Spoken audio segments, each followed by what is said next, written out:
The shotgun blast shattered the mercantile window as Clara Monroe pressed her back against the counterglass, raining down like deadly diamonds. Outside, James Mallory, the cowboy every woman in Redstone desired, stood alone against 5 outlaws, his revolver smoking in the dusty street. "Get down, Clara!" he roared, but she was already reaching for her father's old Winchester. This was the moment that would reveal everything: his dark past, her hidden courage, and why his softest glance had always been for her alone. Stay with me, friends, as I tell you this tale of love and redemption in the Old West, and let me know in the comments which town you're watching from. I'd love to see how far our story travels tonight. The September sun hung low over Redstone, Colorado, painting the weathered storefronts in shades of amber and rust. It was the kind of evening that made the whole town seem to pause, as if waiting for something momentous to happen. And on this particular evening in 1876, something did. James Mallory rode into town. Clara Monroe first saw him through the dusty window of her mercantile, her hand stilling on the bolt of calico she'd been measuring. The stranger sat his horse like he'd been born in the saddle, his weathered hat tipped just enough to shadow his eyes, a day's worth of trail dust coating his dark coat. But it wasn't his appearance that made her breath catch. Plenty of cowboys passed through Redstone. It was the way he moved, fluid and alert, like a mountain cat aware of every shadow. "Lord have mercy," breathed Mrs. Hutchinson, who'd been haggling over the price of flour. The older woman pressed her nose to the glass, her previous complaints about Clara's prices completely forgotten. "Now that's what I call a man." Clara turned back to her ledger, forcing her attention to the columns of numbers that suddenly seemed to swim before her eyes. "That's what you call a customer, Mrs. Hutchinson, if he stops here. Otherwise, he's just another drifter." But James Mallory wasn't just another drifter, and everyone in Redstone would know it soon enough. He dismounted in front of the Lucky Dollar Saloon, his spurs singing a metallic melody against the wooden boardwalk. Within minutes, word spread faster than wildfire. In August, a new gunslinger was in town, and not just any gunslinger. This was James Mallory, the man who'd supposedly outdraw 3 men in Dodge City and lived to tell the tale. The man who'd tracked the Hendricks brothers through a blizzard and brought them in alone. The man whose smile, they said, could make a nun reconsider her vows. By the time James pushed through the saloon's batwing doors, half the town's female population had found urgent business that required them to stroll past the Lucky Dollar. Clara watched from her doorway as Melody Sinclair, the mayor's daughter, practically floated by in her best blue dress parasol, twirling despite the evening shade. The Garrett sisters, all 3 of them, had suddenly decided they needed to water the flowers outside the seamstress shop next door, their giggles carrying on the breeze like birdsong. "Shameless," Clara muttered, though she couldn't quite tear her own gaze away from the saloon. She forced herself back inside, attacking the day's receipts with perhaps more vigor than necessary. Her store was her sanctuary, had been ever since her father died 2 winters past. Monroe's Mercantile and Dry Goods was the finest establishment of its kind between Denver and Cheyenne, or so her father had always claimed. Clara had kept it running despite the whispers that a young woman had no business managing such an enterprise alone. At 22, she'd heard it all. She should sell to Mr. Garrett. She should find a husband. She should accept that nice banker's son proposal before she became a permanent spinster. She'd rather eat nails. The bell above her door chimed, and Clara looked up from her ledger, ready with her shopkeeper's smile. It died on her lips. James Mallory stood in her doorway, hat in hand, the last rays of sunlight framing him like something out of a dime novel. Up close, she could see his eyes were the color of aged whiskey, with fine lines at the corners that suggested he smiled often or squinted into the sun while tracking outlaws. His dark hair was slightly too long, curling just over his collar, and there was a faint scar along his left jawline that somehow only added to his appeal. "Evening, ma'am," he said, "and Lord help her." His voice was like good bourbon, smooth and warm with just enough burn. "I'm hoping you might help me." Clara's hand went to her throat, checking that all her buttons were properly fastened. "Of course. What do you need?" "Ammunition primarily, the .45 caliber if you stock it.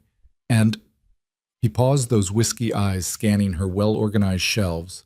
"Soap. Trail soap, nothing fancy." "Nothing fancy," she repeated, moving toward the ammunition case with what she hoped was professional efficiency. "Most men new to town start with whiskey and cards." "I'm not most men." The words weren't boastful, just stated as simple fact. Clara's fingers fumbled with the key to the ammunition case. She could feel him watching her, not in the leering way some men did, but with a quiet intensity that made her hyper-aware of every movement. "You're Clara Monroe," he said, not a question. She glanced over her shoulder. "How did you but asked at the telegraph office who ran the best store in town. Samuel pointed me here, said Monroe's had everything a man could need." "Samuel's my cousin," Clara said, finally managing the lock. "He's biased." "Maybe. Or maybe he's just honest." She turned with the box of ammunition and found James had moved closer, though she hadn't heard his footsteps. This close, she could smell leather and gunpowder trail dust, and something uniquely masculine that made her stomach perform an alarming flutter. "The soap's in the back corner, she managed. Proud, her voice remained steady, next to the shaving supplies. He didn't move immediately, just studied her with those remarkable eyes. "You don't remember me, do you?" Claire's heart skipped. "Should I? Maybe not. It was 8 years ago, Denver. There was a rainstorm and a young lady's books went flying across Larimer Street. A cowboy helped her gather them up." The memory hit her like lightning. She'd been 14 in Denver with her father for supplies, carrying an armload of books she'd just purchased with her birthday money. The sudden storm had caught her off guard, and her precious books had scattered across the muddy street. She'd been near tears when a young cowboy, barely more than a boy himself, had jumped down from his horse to help her, muddying his own clothes in the process. "That was you," she breathed. His smile transformed his face, and Clara understood instantly why women lost their heads over James Mallory. It wasn't just that he was handsome, though he certainly was. It was the way that smile seemed to promise adventure and safety in equal measure. "You were crying over a copy of Ivanhoe," he said, "worried the rain would ruin it before you could finish reading it. You gave me your coat to wrap them in." Clara remembered her voice soft. "I never got to thank you properly. You disappeared before I could. Had to catch up with my outfit. We were driving cattle north, and now you're here. Now I'm here." The moment stretched between them taut as a bowstring. Then the door burst open, bells jangling violently, and Melody Sinclair swept in with all the subtlety of a summer storm. "Why, Mr. Mallory!" she exclaimed, as if surprised to find him there, though Clara had seen her peering through the window. "What a pleasant surprise." James stepped back, his expression shifting to polite neutrality. "Miss, Sinclair, Melody Sinclair. My father's the mayor." She extended her gloved hand, forcing James to take it briefly. "I was hoping I might persuade you to join us for dinner tomorrow evening. Father's very eager to meet you." "That's kind, but—" "Oh, I insist, a man of your reputation, I mean your sterling reputation, simply must meet all the right people in Redstone." Melody's gaze flickered to Clara dismissively. "I'm sure Miss Monroe can finish helping you with your supplies." The emphasis on supplies suggested Clara's work was something akin to mucking out stables. Clara's spine stiffened, but before she could respond, James spoke. "Miss Monroe and I were just discussing literature, actually. She has excellent taste in books." Melody's perfectly shaped eyebrows rose. "Books, how unusual." "Not really," James said mildly. "I find a good book makes for better company than most dinner parties. No offense to your father, of course." The dismissal was gentle but clear. Melody's cheeks flushed pink. "Well, the invitation stands should you change your mind." She turned on her heel and flounced out the bell, protesting her dramatic exit. James watched her go, then turned back to Clara with a slight grimace. Does that happen often? What, Melody Sinclair acting like she owns the town daily?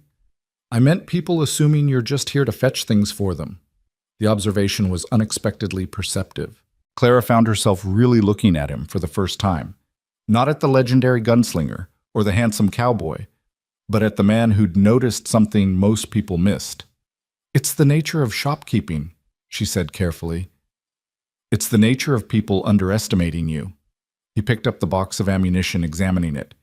"This is good quality. You know your inventory." "My father taught me. He believed a woman should know how to run a business, shoot straight, and read widely." "Smart man." "He was." James caught the past tense, his expression softening. "Recent 2 years this winter. I'm sorry. The simple sincerity in his voice almost undid her. Clara had heard 100 condolences, but something about the way James said it like he truly understood loss made her throat tight. The soap, she said briskly, needing to move. You still need soap. She led him to the back corner, aware of his presence behind her like heat from a stove. The early evening light slanted through the windows, painting golden bars across the floor. Outside, she could hear the town coming alive for the evening piano music from the saloon, laughter from the restaurant, the creak of wagons heading home. This is what you want, she said, reaching for a bar of plain lye soap. Is it? Something in his tone made her turn. He wasn't looking at the soap. He was looking at her, and the expression on his face made her breath catch. It wasn't the bold, appraising look she'd seen from other men. It was softer, almost wondering, as if she were a puzzle he was trying to solve. Mr. Mallory. James. James. His name felt dangerous on her tongue. Why are you really here? In Redstone, I mean. He was quiet for a long moment, his gaze drifting to the window. Sometimes a man gets tired of running toward trouble. Sometimes he wants to run toward something else. And what's that something else? His eyes found hers again. I'm still figuring that out. The bell chimed again, and this time it was Sheriff Daniels, his broad frame filling the doorway. Mallory thought I'd find you here. Sheriff? James acknowledged, his entire demeanor shifting. Where he'd been relaxed, almost playful, he was now alert, hand hanging loose near his holster. Relax, son. I'm not here to run you off. Just wanted to introduce myself properly. Tom Daniels. He extended a weathered hand, which James shook. Heard about that business in Dodge. 3 men drawing on one hardly seems fair, Clara interjected, surprising herself. To them, I mean. Sheriff Daniels chuckled. I like this one, he said to James. She's got spine. Her daddy would have been proud. To Clara, he added, Don't let this one charm you too much, Miss Clara. Cowboys like him got a girl in every town. I don't, James said quietly. The simple statement hung in the air. Sheriff Daniels studied him for a moment, then nodded slowly. Well then, you planning on staying in town long? Depends on if I find work. Man, with your skills, I might have something. Come by my office tomorrow, we'll talk. The sheriff tipped his hat to Clara. Evening, Miss Clara. You close up before full dark, you hear? There's been trouble on the roads lately. After he left, Clara busied herself totaling James's purchases, her mind churning. James Mallory was dangerous not in the way the sheriff meant, but dangerous to her carefully ordered world. She'd built walls around her heart after her father died, focused on the store on survival, on proving everyone wrong who said she couldn't manage alone. $4.30, she said, proud of her steady voice. James placed the money on the counter, exact change. Thank you, Miss Monroe. Clara. Clara. Her name in his whiskey voice did something to her inside she didn't care to examine. That trouble the sheriff mentioned, is it serious? The Reeves gang. They've hit 2 towns north of here in the past month. Some say they're moving south. James went very still. Reeves, you know him. We've crossed paths, and his jaw tightened. You be careful. Reeves doesn't leave witnesses. The intensity in his voice sent a shiver down her spine. I'm always careful. Good. He gathered his purchases, then paused at the door. Clara, that book, Ivanhoe, did you ever finish it? 3 times. His smile returned softer this time, and Clara thought she might drown in it. Maybe you could recommend something new. I find myself with evening time to fill.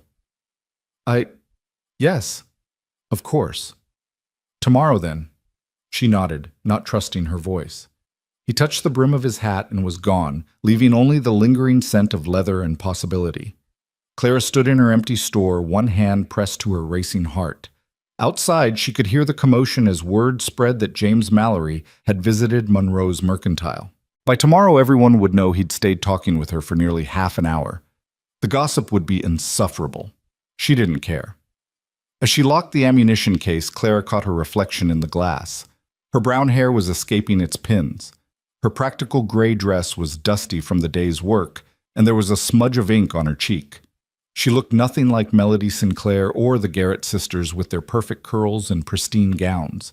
But James Mallory had remembered her from 8 years ago. He'd remembered the book she'd been crying over.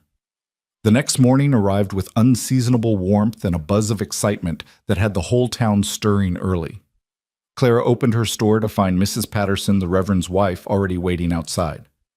"My dear," Mrs. Patterson began without preamble, "is it true that Mr. Mallory spent considerable time here yesterday evening?" "He bought supplies," Clara said, unlocking the door, "as customers do." "But he stayed talking with you, alone. My dear, you must be more careful with your reputation." Clara turned to face the older woman directly. "My reputation has survived 2 years of running this store alone, Mrs. Patterson. I think it can survive selling soap to a cowboy."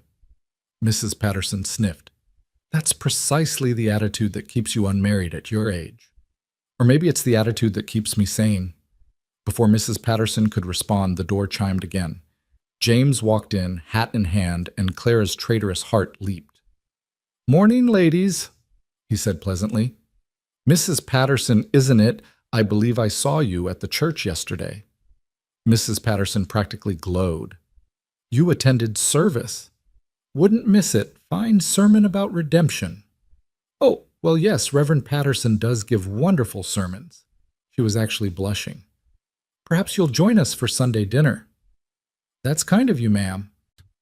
Clara watched in amazement as James Mallory reported fastest gun in the West, charmed the unflappable Reverend's wife into a giggling schoolgirl.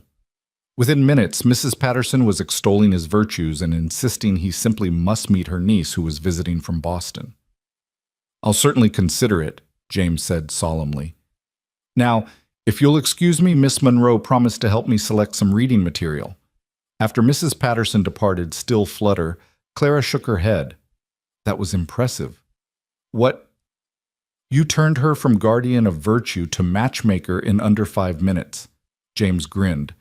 "I've found that older ladies appreciate good manners. Also, I did attend church yesterday." "You did?" "Seemed like the right thing to do. Plus, I wanted to see what kind of town Redstone is."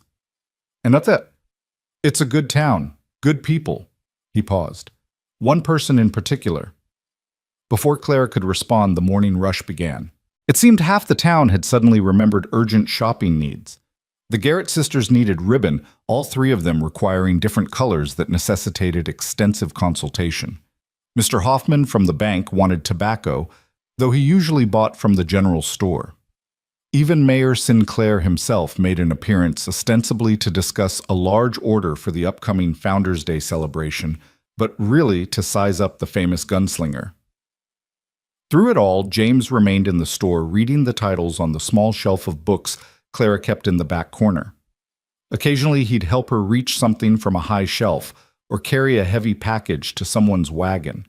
He was unfailingly polite to everyone, but Clara noticed how he kept himself positioned where he could see both the door and windows, how his hand never strayed far from his gun. "You're expecting trouble," she said quietly when they had a moment alone. "I'm always expecting trouble. It's why I'm still alive. It must be exhausting. You get used to it." He picked up a copy of Shakespeare's sonnets, thumbing through it. "Do you carry any Jane Austen?" The question surprised her so much she laughed. "You read Jane Austen? A woman in Kansas recommended Pride and Prejudice, said it would teach me about the foolishness of first impressions. Was she right?" "Very much so." He looked at her directly. "I've been wrong about a lot of first impressions in my life. And now I try to look deeper." The bell chimed again, but this time the atmosphere changed instantly. 3 men entered, trail dusty and hard-eyed, spreading out in a way that made Clara's skin prickle. James had gone perfectly still, his hand resting casually on the counter near his holstered gun. "Help you, gentlemen?" Clara asked. Proud, her voice didn't shake. "Looking for someone," the leader said, his gaze fixed on James. "Heard there was a gunslinger in town, James Mallory." "You found him," James said easily, though Clara could see the tension in his shoulders. "Something I can do for you." "Maybe?" "We're looking for work. Heard the mines up north are hiring guards." "Then you should head north. The man smiled, showing too many teeth. Unfriendly town, this Redstone. Not unfriendly, James corrected. Just particular about the company we keep. The threat was subtle but clear. The three men exchanged glances, and Clara quietly moved her hand to the shotgun under the counter. James caught the movement, and something flickered in his eyes approval. We'll be moving on, the leader said finally, but we'll be around, in case you change your mind about being friendly. They left, and Clara released a breath she didn't know she'd been holding. Friends of yours? She asked. No, but I know the type. They're scouting. For what? For who? Reeves doesn't ride into a town blind. He sends men ahead to check defenses, see who might be a problem. James looked at her seriously. Those men will report back that I'm here. That could be good or bad. Why? Because Reeves and I have history. He'll either avoid the town or come looking for me specifically. Which do you think? James was quiet for a moment. He'll come. Reeves doesn't like unfinished business. Clara felt a chill despite the warm morning. Then you should leave. Probably. But you won't. His eyes found hers, and what she saw there made her breath catch. No, I won't. Why? You really have to ask. The question hung between them like a physical thing. Clara's hand was still on the shotgun, and James reached out, covering it gently with his own. His touch was warm, calloused, real. I'm not good for you, he said softly. I bring trouble wherever I go. You've built something good here, something clean and honest. I shouldn't... Shouldn't what? Clara turned her hand under his, letting their fingers intertwine. Shouldn't stay. Shouldn't give me a choice in the matter. Clara, I've been making my own choices since I was 20 years old, James Mallory. Don't you dare try to make them for me now. He studied her for a long moment. Then his thumb brushed across her knuckles. You're not what I expected to find in Redstone. What were you expecting? Peace? Quiet? A place to disappear for a while? And instead I found you. He released her hand reluctantly. And now I can't seem to think about anything else. Heat flooded Clara's cheeks. You barely know me. I know you cry over books. I know you stand up to busybodies and face down potential threats without flinching. I know you've kept this store running despite everyone saying you couldn't. I know you smell like lavender soap and printer's ink. He smiled slightly. And I know you keep a shotgun under your counter, but probably know how to use that Derringer in your skirt pocket better. Clara's hand went automatically to her pocket where the small gun rested. How did you...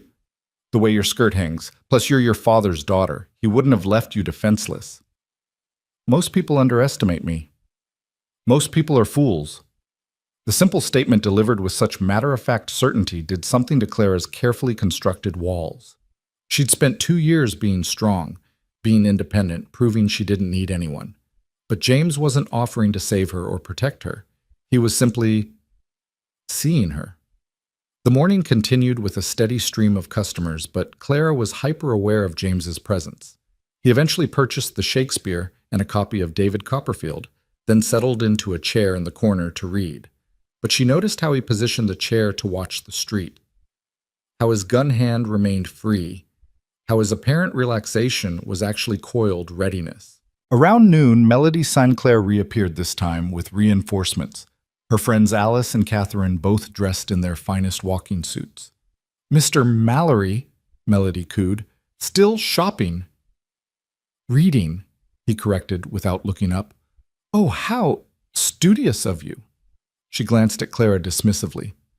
I'm sure Miss Monroe needs her store space for actual customers. I am an actual customer, James pointed out mildly. Bought these books, didn't I? Well, yes, but surely you'd be more comfortable at the hotel or perhaps the restaurant. Catherine's father owns it, and I'm sure she could arrange a private table. Catherine giggled and blushed on cue. James finally looked up, his expression polite but distant. I'm comfortable here, thank you. But... Miss Sinclair, Clara interrupted, her patience exhausted. Unless you're here to make a purchase, I need to ask you to let my paying customer read in peace. Melody's eyes flashed. You forget yourself, shopkeeper. No, I remember myself perfectly. This is my store and I decide who's welcome to stay. When my father hears about this, he'll what? James stood slowly, and even though his tone remained mild, something about his presence made the three women step back. He'll be upset that his daughter was harassing a local business owner. I'm sure the mayor values the merchants who keep this town running. Melody's mouth opened and closed like a landed fish. Finally, she spun on her heel. Come, ladies, we know where we're not wanted. After they left, Clara found herself laughing partly from relief and partly from the absurdity of it all. You know you just made an enemy of the mayor's daughter. I've had worse enemies. I can imagine, she sobered, but I have to live here after you leave. Something shifted in his expression. Who says I'm leaving? Aren't you men like you don't settle in towns like Redstone? Men like me, he repeated thoughtfully. Tell me, Clara, what kind of man do you think I am? It was a dangerous question, but Clara had never been one to back down from danger. I think you're running from something, or toward something, maybe both. I think you've done things you regret and things you're proud of, probably in equal measure. I think you're tired of being nothing more than your reputation. James was quiet for so long she thought she'd overstepped. Then, you see too much. Occupational hazard. You learn to read people when you run a store. And what do you read in me? Honestly. Always. Clara met his gaze directly. I see a good man who's convinced himself he's not. The silence stretched between them, loaded with unspoken words. Then James smiled, soft and genuine and devastating. You might be the first person in a long time to use good and my name in the same sentence. Then you've been talking to the wrong people. That evening, as Clara was closing the store, she found James still there, having moved to help her with inventory after the last customer left. You don't have to do this, she said as he lifted a heavy crate of canned goods. I know. Then why? He set the crate down and turned to her. The setting sun painted the store in shades of gold and shadow, and for a moment Clara forgot to breathe. Because, he said simply, this is the first place in 5 years where I've felt like myself instead of my reputation. Because you look at me like I'm just a man, not a legend or a threat or a prize to be won. Because, he stopped, running a hand through his hair in frustration. Because I can't seem to stay away. Clara's heart was racing. James, I should go. This isn't fair to you. When Reeves comes, we'll face it, together. You don't know what you're saying. You don't know what I've done, who I've been. Then tell me. The challenge hung between them. James looked at her for a long moment, then sank into a chair, suddenly looking older, more tired. 6 years ago, I rode with Reeves.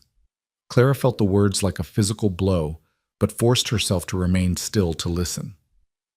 I was young, angry, thought the world owed me something. Reeves found me after I'd killed a man in self-defense, taught me to use my gun to survive. For 2 years, I was his right hand. What changed? We hit a homestead in Nebraska.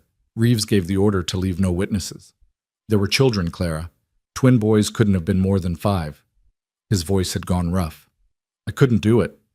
I turned on the gang, got the family out, killed 2 of Reeves' men in the process. That's why he wants you dead. That's part of it. I also took something from him. Evidence of where he'd hidden money from a bank job. I sent it to the authorities anonymously. Half his gang got arrested because of it. Clara moved closer, drawn despite herself. You did the right thing. Did I?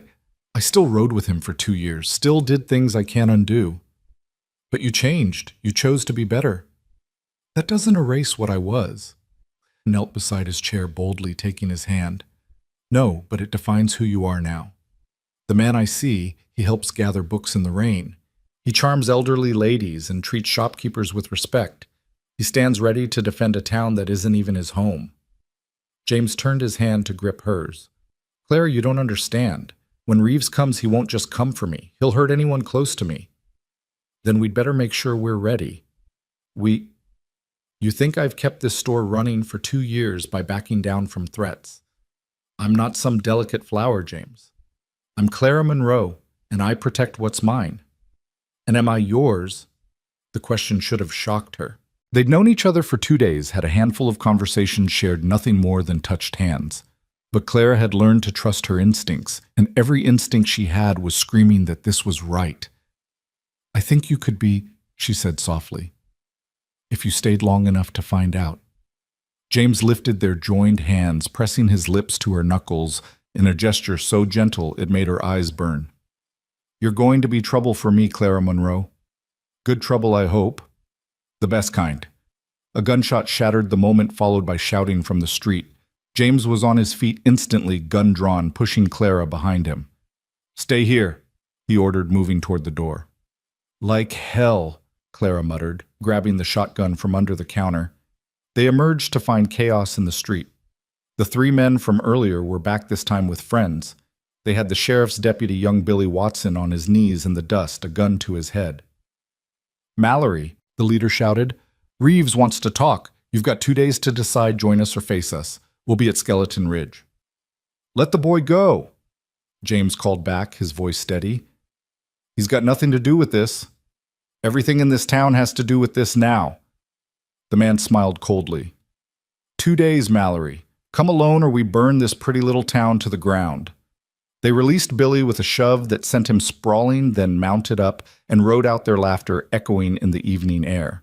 James helped Billy to his feet while townspeople emerged from buildings, voices rising in fear and anger. Sheriff Daniels appeared, his face grim. "Inside," he said tersely. "Town meeting now." As they filed into the church, the largest building in town, Clara stayed close to James. She could feel the tension radiating off him, see the weight settling on his shoulders. "This is my fault," he murmured. "No," Clara said firmly. "This is Reeves's fault. You're just the excuse." The church filled quickly, voices echoing off the rafters. Mayor Sinclair took the pulpit, his political smile nowhere in evidence. "Folks, we need to face facts. The Reeves gang is coming, and we need to decide how to respond." "It's obvious, isn't it?" Mr. Garrett stood, his face red. "Mallory brought this trouble. He should leave." Murmurs of agreement rippled through the crowd. "Now hold on," Sheriff Daniels interjected. "James Mallory hasn't broken any laws. We don't run people out of town based on threats from outlaws." "But if he leaves, they'll leave us alone," Mrs. Patterson said, wringing her hands. "Will they—" Clara stood, her voice carrying clearly. "The Reeves gang has hit 2 towns already. Were they looking for Mr. Mallory then, or were they just looking for easy targets?" "What are you saying, William?" Mayor Sinclair asked. "I'm saying they're coming regardless. The only question is whether we face them with one of the best gunmen in the territories on our side, or whether we face them alone." "You're just sweet on him," Melody Sinclair called out, earning scattered laughter. Clara's chin lifted. "Maybe I am. That doesn't make me wrong." James stood slowly, and the room fell silent. "Miss Monroe makes a good point, but so does Mr. Garrett. I did bring this trouble, even if it would have come eventually. So I'll make you a deal." "What kind of deal?" Sheriff Daniels asked. "Give me the 2 days. Let me try to settle this with Reeves one way or another. If I fail, if I don't come back, you can truthfully say I'm gone and hope they move on. And if you succeed," James's smile was sharp as a blade, "then you'll have one less gang to worry about." "You can't face them alone," Sheriff Daniels protested. "That's suicide." "Maybe, but it's my choice." "No." Clara's voice cut through the murmurs. "It's not just your choice. This is our town, our fight." "Clara, I vote we stand and fight," she continued, ignoring him. "Together, all of us." "You're talking about war, young lady," Mayor Sinclair said gravely. "No, I'm talking about survival, about defending what we've built here." She looked around the room, meeting the eyes of people she'd known all her life. "Yes, we could give them what they want, hope they go away. But what happens the next time outlaws come, and the time after that? Do we just keep giving in?" "The girl's got a point, old Pete," the blacksmith rumbled. "I didn't build my forge just to hand it over to the first bandit who asks." "I've got 2 daughters," Mr. Chen from the laundry said quietly. "I won't have them growing up in a town that bows to outlaws." One by one, voices rose in agreement. Not everyone, some still argued for James to leave for appeasement for hiring mercenaries. But slowly, a consensus formed. "We fight," Sheriff Daniels declared finally. "But we do it smart. Mallory, you'll work with me on defense plans. Everyone else, you've got jobs to do. We've got 2 days to turn Redstone into a fortress. As the meeting broke up, James caught Clara's arm. That was brave and foolish. You're welcome.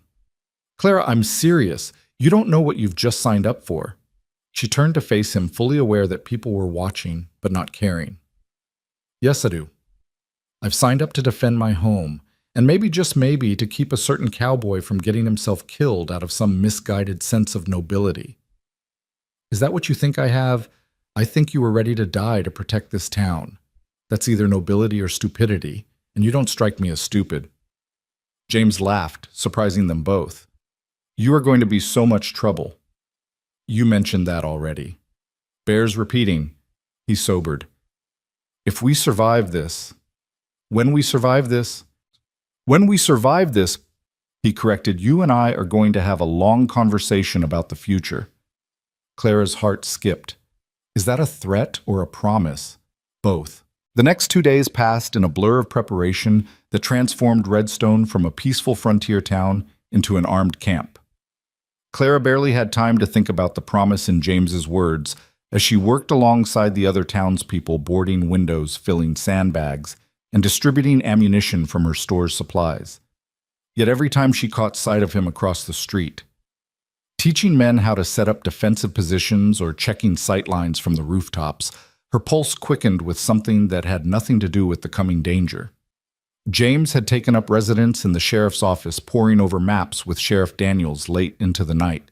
Clara brought them coffee and sandwiches, using any excuse to be near him to reassure herself he was still there, still planning to stay and fight rather than face Reeves alone. You need to sleep, she told him on the second night, finding him alone at the sheriff's desk, studying a diagram of the town by lamplight. Can't, he said without looking up. Too much to do.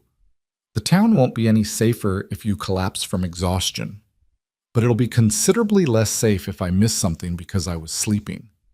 He finally raised his eyes to hers, and she was struck by how tired he looked, how the weight of responsibility had etched new lines around his eyes. Reeves knows how I think. I taught him half his tactics. I need to be 3 steps ahead, and right now I'm barely managing 1. Clara moved around the desk boldly, placing her hands on his shoulders. She felt him tense, then slowly relax as she began to massage the knots from his muscles. Tell me about him, she said quietly. Not the outlaw everyone fears. Tell me about the man. James was silent for so long she thought he wouldn't answer. Then, Tom Reeves was charming, educated even. He could quote poetry, and Shakespeare discuss philosophy and politics. That's what made him dangerous. He could make robbery sound like revolution, murder like justice. You admired him. Once. He found me when I was angry at the world, gave me purpose, direction. He was the older brother I never had. His voice turned bitter. Until I realized his purpose was nothing but greed dressed up in pretty words. What was he like with you specifically? Possessive. He called me his protege, his greatest creation. When I turned on him, James shook his head. It wasn't just betrayal to him. It was personal. I took his investment and threw it back in his face. Clara's hands stilled on his shoulders. He won't let you live. No. Even if you offered to rejoin him. Especially then. He'd make an example of me, show everyone what happens to those who betray Tom Reeves. James reached up, covering one of her hands with his. That's why you need to leave town tomorrow. You and the other women and children. We've been through this, Clara interrupted. I'm not leaving. Clara, do you know what the women are doing while you men plan your defensive positions? She moved around to face him, her hands on her hips. We're loading ammunition, preparing medical supplies, setting up water stations. Mrs. Chen is organizing the children into bucket brigades in case of fire. Mrs. Patterson is turning the church into a field hospital. We're not delicate flowers waiting to be rescued, James. We're fighting for our home, too. You're the most stubborn woman I've ever met. Thank you. Despite everything, he smiled. It wasn't entirely a compliment. I choose to take it as one. She grew serious. James, whatever happens tomorrow, don't. He stood pulling her against him in one fluid motion. Clara gasped at the sudden contact, at the solid warmth of him, at the way her body fit perfectly against his.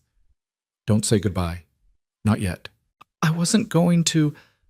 She whispered, her hands flat against his chest, feeling his heartbeat racing as fast as hers. I was going to say that whatever happens tomorrow, I'm glad you rode into town. I'm glad I got to know the man behind the legend. Clara. Her name was a prayer on his lips. He cupped her face in his hands, thumbs brushing her cheekbones. You deserve better than a gunslinger with blood on his hands. I deserve a man who sees me as more than a shopkeeper or a potential wife, a man who respects my choices and my strength. She met his gaze steadily. I deserve you, James Mallory, if you'll have me. His control finally broke. James pulled her closer and kissed her with a desperation that spoke of tomorrow's uncertainty and today's need. Claire had been kissed before chaste pecks from would-be suitors, but this was different. This was fire and promise, and a claiming that went both directions. She fisted her hands in his shirt, anchoring herself as the world spun around them. When they finally broke apart, both breathing hard, James rested his forehead against hers. When this is over, he said roughly, when Reeves is dealt with, I'm going to court you properly. Flowers and Sunday dinners and all of it.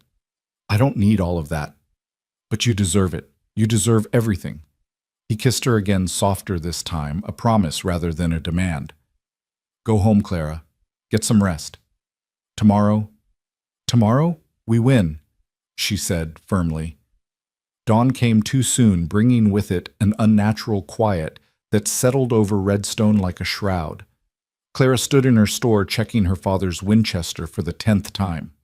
She dressed practically a split skirt for riding sturdy boots, her father's old leather vest that might stop a knife, if not a bullet. The Derringer was in her pocket, a knife in her boot, and enough ammunition to last through a siege. The plan was simple in its complexity. The women and children who couldn't fight were barricaded in the church with Mrs. Patterson. Every man who could hold a gun was positioned at strategic points throughout town. James would be in the street, the bait to draw Reeves in with Sheriff Daniels, and the best shots providing cover from the rooftops. Clara's job was to guard the back entrance to the main street, preventing anyone from flanking their position. It was supposed to be safe, or as safe as anything could be in a gunfight.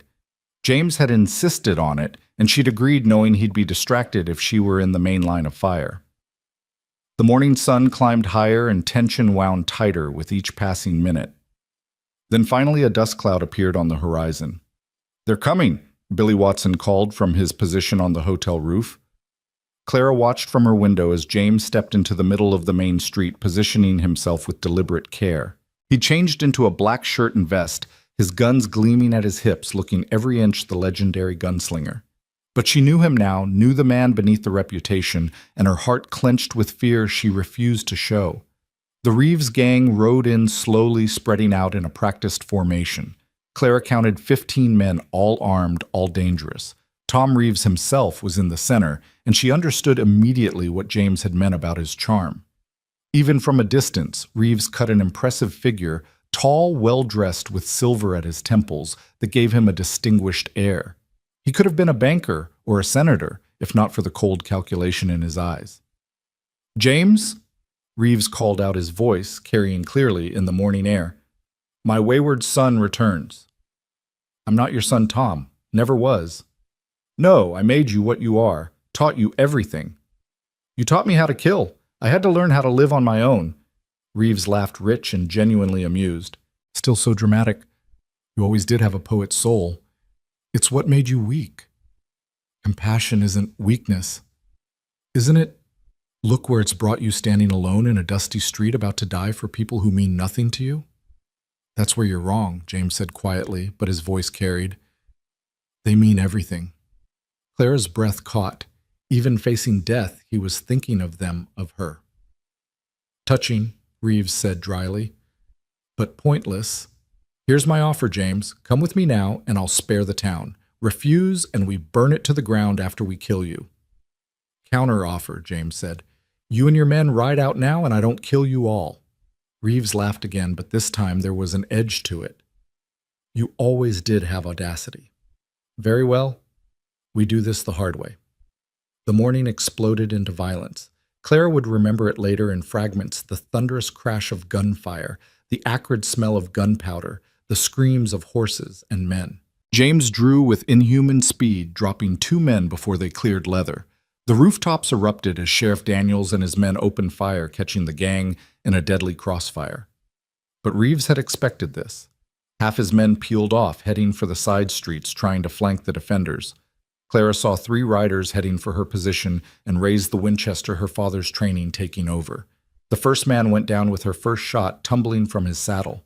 The second fired back his bullet, splintering the doorframe inches from her head. Clara didn't flinch, working the lever and firing again.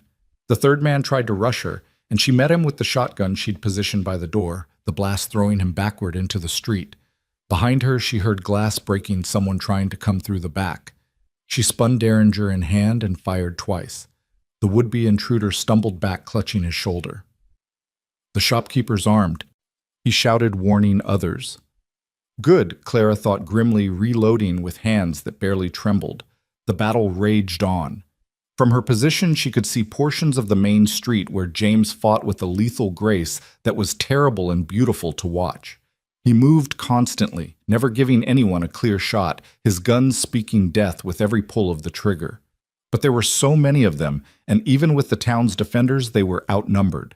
Then she saw it, Reeves himself circling around trying to get behind James. Without thinking, Clara abandoned her position and ran into the street. "James, behind you!" He spun at her warning, firing in one smooth motion. Reeves's gun flew from his hand as James's bullet struck it. But the distraction cost him. One of Reeves' men, wounded but not dead, raised his gun toward James's exposed back. Clara didn't remember raising the Winchester. She only remembered the kick against her shoulder and the man falling his shot going wide. But her position in the open made her a target. She heard Reeves shout something, saw men turning toward her. James was there in an instant, tackling her behind a water trough as bullets whined overhead. "I told you to stay in position," he growled, even as he shielded her with his body. "You're welcome for saving your life. You infuriating woman."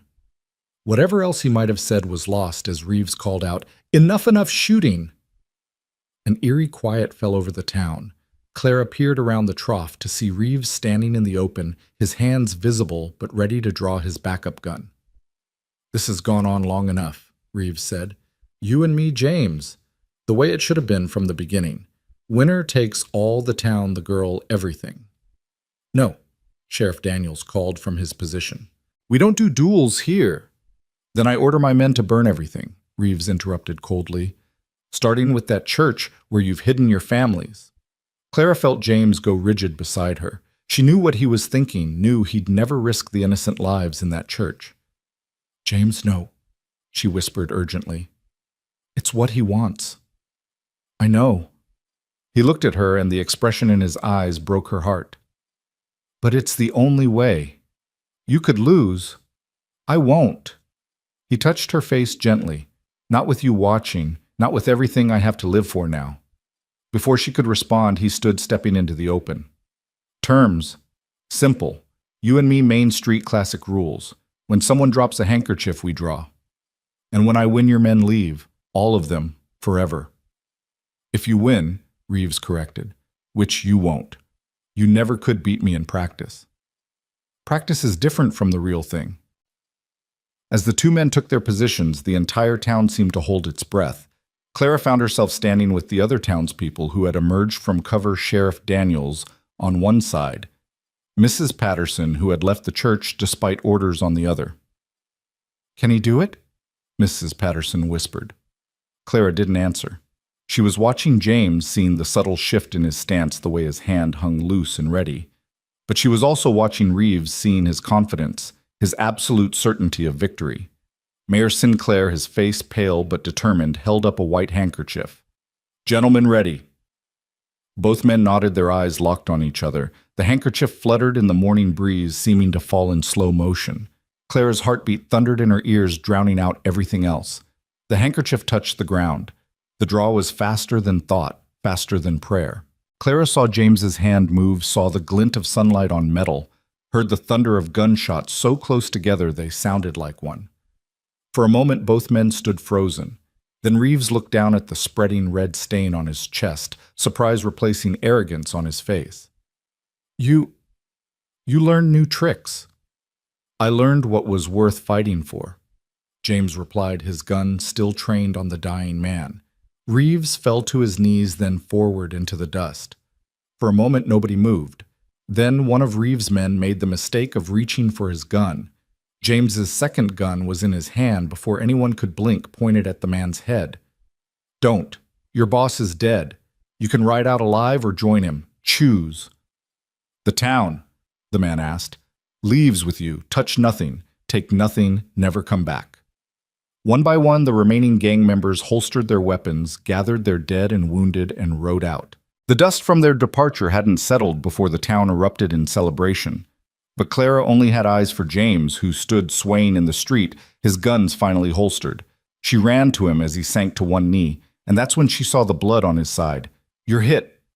Reeves was always fast, he said through gritted teeth, just not fast enough.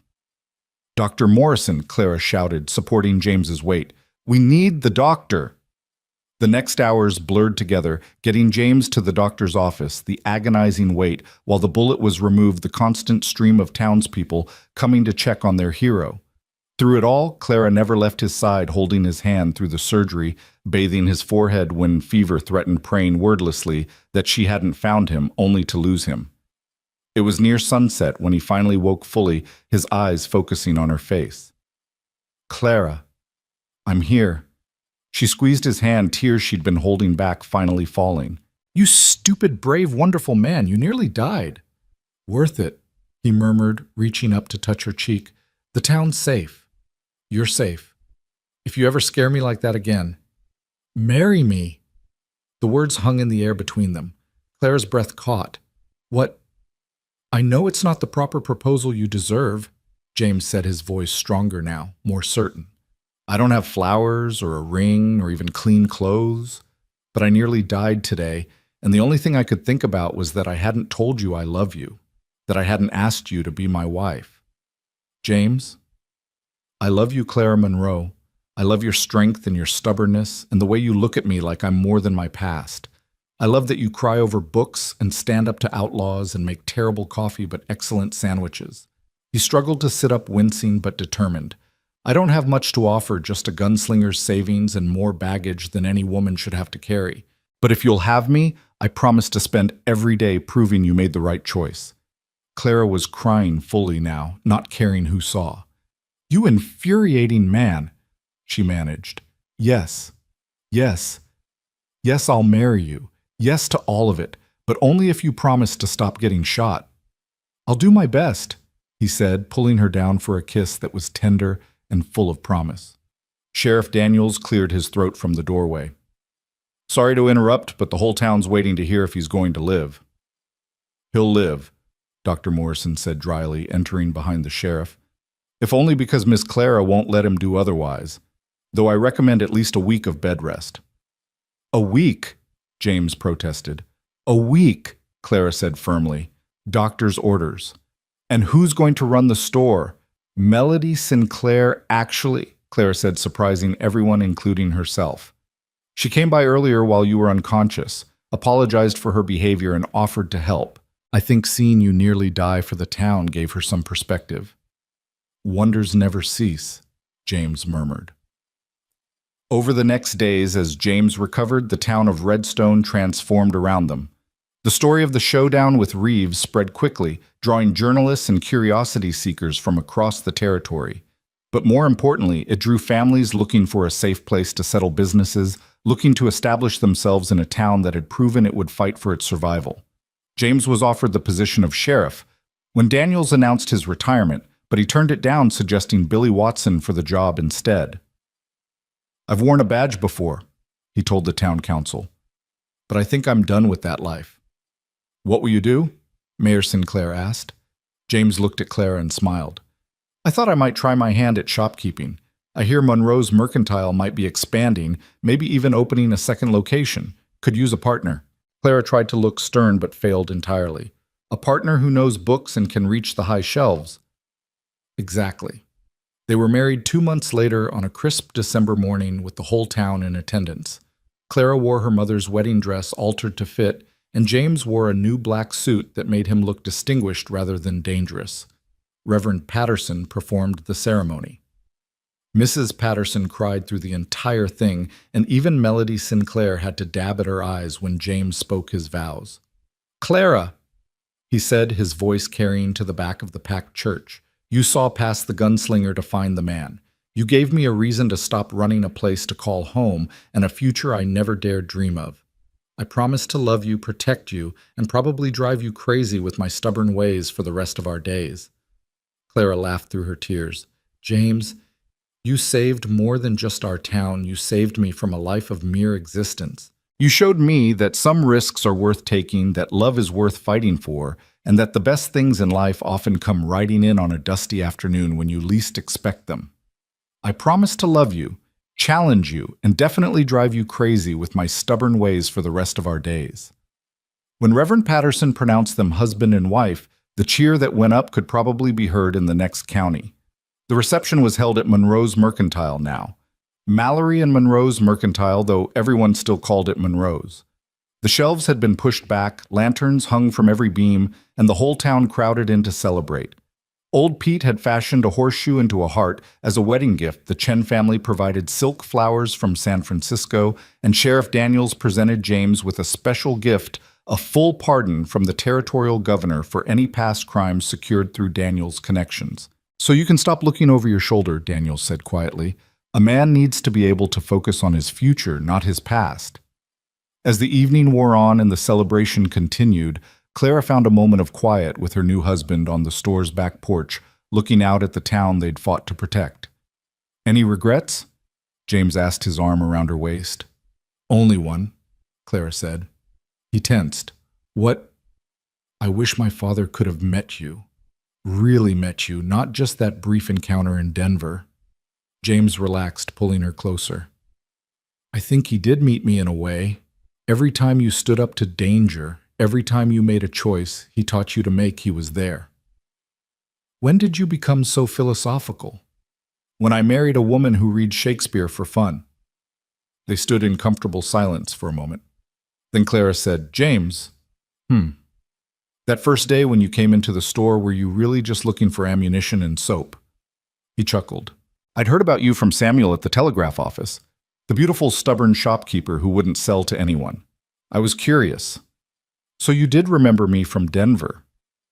"Clara, I've remembered you every day for 8 years.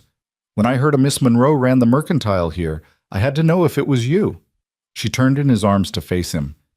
"And if it hadn't been, then I would have bought my soap and moved on. But it was you, and the moment I saw you again, I knew my running days were over. Even knowing it would bring Reeves here, especially then, because for the first time in my life I had something worth fighting for, something worth risking everything for." Clara kissed him, then pouring all her love and gratitude and promise into it. When they broke apart, the sound of music drifted from inside. Someone had brought a fiddle and dancing had begun. "Mrs. Mallory," James said formally, offering his arm, "would you honor me with a dance?" "Mr. Mallory," she replied, equally formal. "I thought you'd never ask." They danced until dawn, surrounded by their neighbors who had become family in the store that had become their kingdom, in the town that had become their home. And if sometimes James's hand drifted to where his gun used to rest, or if Clara still kept a derringer in her pocket, even at her own wedding, well, some habits died hard. But as the sun rose on their first day as husband and wife, painting Redstone in shades of gold and possibility, one thing was certain: the gunslinger who every woman had wanted had chosen the shopkeeper who hadn't been looking for him, and in that choosing both had found themselves. Years later, when their children asked how they met, Clara would smile and say, "Your father came in looking for soap and left with my heart." And James would add, "And your mother saved my life in more ways than one." The children would roll their eyes, having heard the story 1,000 times, but secretly they loved it. The tale of the cowboy and the shopkeeper, of courage and choice, of a love that faced down outlaws and won. Because, in the end, that's what all the best love stories are: two people choosing each other again and again against all odds, until the choosing becomes as natural as breathing, as essential as sunrise, as eternal as the Colorado mountains that watched over the town of Redstone. The first year of their marriage passed in a blur of small miracles and everyday contentments that Clara had never dared imagine for herself. James proved to be surprisingly adept at shopkeeping his memory for faces and names, serving him well with customers who had initially come to gawk at the famous gunslinger and stayed because he treated them with genuine respect. He had a particular gift with the children who gathered around him whenever he unpacked new shipments, eager to hear stories that he somehow made educational rather than violent.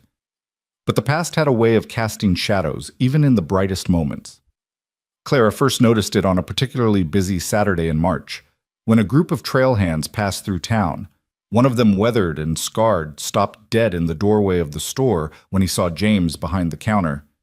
Mallory, James, Mallory. James's hand didn't move to where his gun used to rest, but Clara saw the tension ripple through his shoulders. "That's right. Can I help you?" "You don't remember me, do you?" The man stepped closer, and Clara quietly moved her hand to the shotgun they still kept beneath the counter. "Fort Worth 3 years back. You killed my brother." The store went silent. Mrs. Patterson, who'd been examining fabric, froze mid-reach. Young Billy Watson, now Sheriff Watson, appeared in the doorway as if summoned by the tension. James set down the ledger he'd been writing, in his movements deliberate and calm. "What was your brother's name?" "Jake Morrison." "Jake Morrison," James repeated slowly, and Clara saw recognition dawn in his eyes. He was drawing on an unarmed man, a settler who'd won at cards fair and square. "That's what you say. That's what happened. Your brother was drunk, angry, and about to murder an innocent man. I gave him a chance to walk away. He chose to draw instead." The trailhand's face worked through several emotions before settling on weary acceptance. "Yeah, that sounds like Jake. Hothead even when we were kids." He removed his hand from his gun. "I ain't here for revenge, Mallory. Just wanted to look you in the eye, see what kind of man you were. And you're different than I expected. Heard you settled down turned shopkeeper. Didn't believe it till I saw it myself." "People change," James said simply. "Some do," the man agreed. He looked around the store, taking in Clara the normal domesticity of it all. "Jake wouldn't have. You probably saved other lives by taking his." He tipped his hat. "Ma'am, sorry for the disturbance." After he left, the store remained quiet until Mrs. Patterson cleared her throat. "Well, I'll take 3 yards of the blue calico, Mr. Mallory." And just like that, life resumed.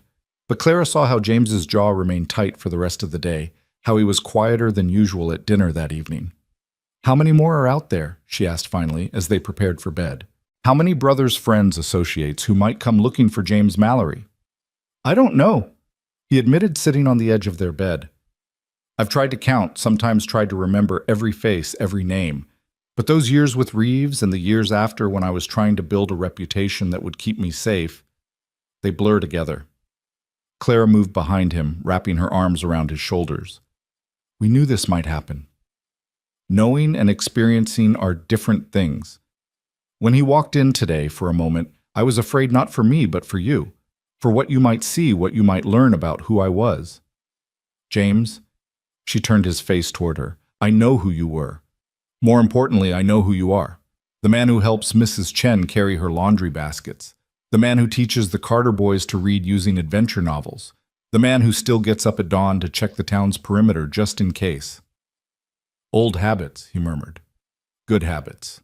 You protect what you love. That hasn't changed, just the methods." He pulled her into his lap, burying his face in her hair. "What did I do to deserve you? You chose to be better, and you keep choosing it every day." Spring arrived with unexpected news that would test that choice in ways they couldn't have anticipated. Clara realized she'd missed her monthly courses twice before the morning sickness confirmed what she'd begun to suspect. She found James in the storeroom inventorying their ammunition stock, another old habit that died hard. "James," he looked up, immediately alert to something in her tone. "What's wrong?" "Nothing's wrong. At least I don't think so. I hope not." She was babbling, nervous in a way she hadn't been since their wedding. "I'm pregnant." The box of bullets slipped from his hands, cartridges scattering across the floor with a metallic cascade. James stood frozen, his face cycling through emotions too quickly for her to read. "Pregnant," he repeated as if the word were foreign. "Yes, Dr. Morrison confirmed it yesterday. I wanted to be sure before I told you. A baby. Our baby. Yes. He crossed to her in 2 strides, lifting her off her feet and spinning her around before suddenly setting her down with excessive care. Should you be standing? Should you sit? Do you need anything? Clara laughed, the knot of anxiety in her chest loosening. I'm pregnant, not made of glass. Women have been doing this since the beginning of time. Not my woman. Not with my child. His hands framed her still flat stomach with reverence. When October, Dr. Morrison thinks. A baby, James said again, wonder in his voice. Then his expression shifted, shadows creeping in. Clara, what if it's like me? What if there's something dark in the blood that... Stop. She placed her fingers over his lips. Our child will be who they choose to be, just like you chose. And they'll have something you didn't, 2 parents who love them, a stable home, a whole town to help raise them. The town, James said suddenly. What will people say? The gunslinger's child. Will be the shopkeeper's child too, and the hero of Redstone's child. And their own person most of all. James kissed her, then, deep and desperate and full of promise. When they broke apart, he kept her close. I'm going to be a terrible father. I don't know anything about children. You're wonderful with the town children. That's different. They go home at the end of the day. This one will be ours all the time. Terrifying, isn't it? Absolutely. He smiled then, that soft smile she'd learned was just for her. And wonderful. News of the pregnancy spread through Redstone like wildfire. Within a day, Clara was inundated with advice, hand-me-down baby clothes, and enough preserved food to last through winter. Even Melody Sinclair, now married to a banker from Denver, but visiting her parents, stopped by with an expensive baby blanket from San Francisco. I'm happy for you, Melody said, and seemed to mean it. You got what all of us wanted, not just James Mallory, but the real man underneath. He was never really hiding, Claire replied. People just had to look past the legend. Maybe. Or maybe you're the only one who made him want to be seen. The months that followed were a mixture of joy and adjustment. James became increasingly protective as Clara's pregnancy progressed to the point where she had to ban him from following her around the store. I can still lift a bolt of fabric, she insisted in July, her belly now prominently round. Dr. Morrison said you should be careful. He said I should be sensible. There's a difference. Not when it comes to you and our child.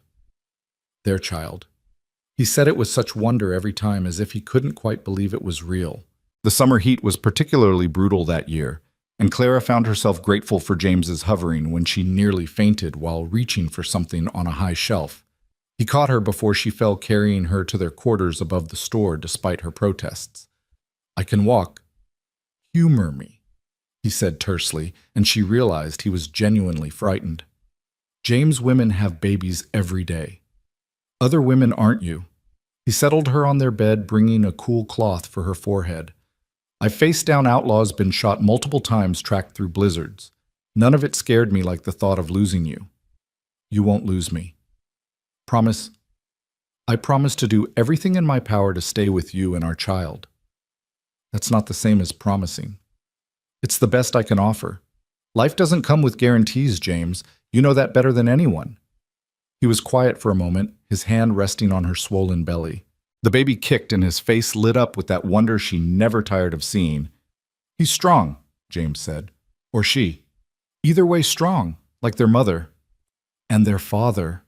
Summer gave way to autumn, and with it came an unexpected visitor. Clara was arranging a display of harvest goods when a woman entered the store, elegant, beautifully dressed, with the bearing of someone used to being noticed. She was perhaps 40, with threads of silver in her dark hair and eyes the exact shade of James's.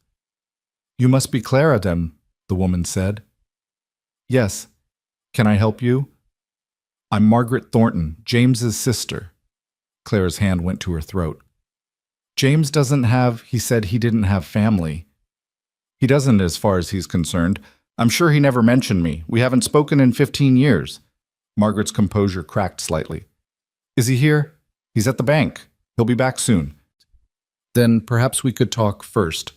Woman to woman.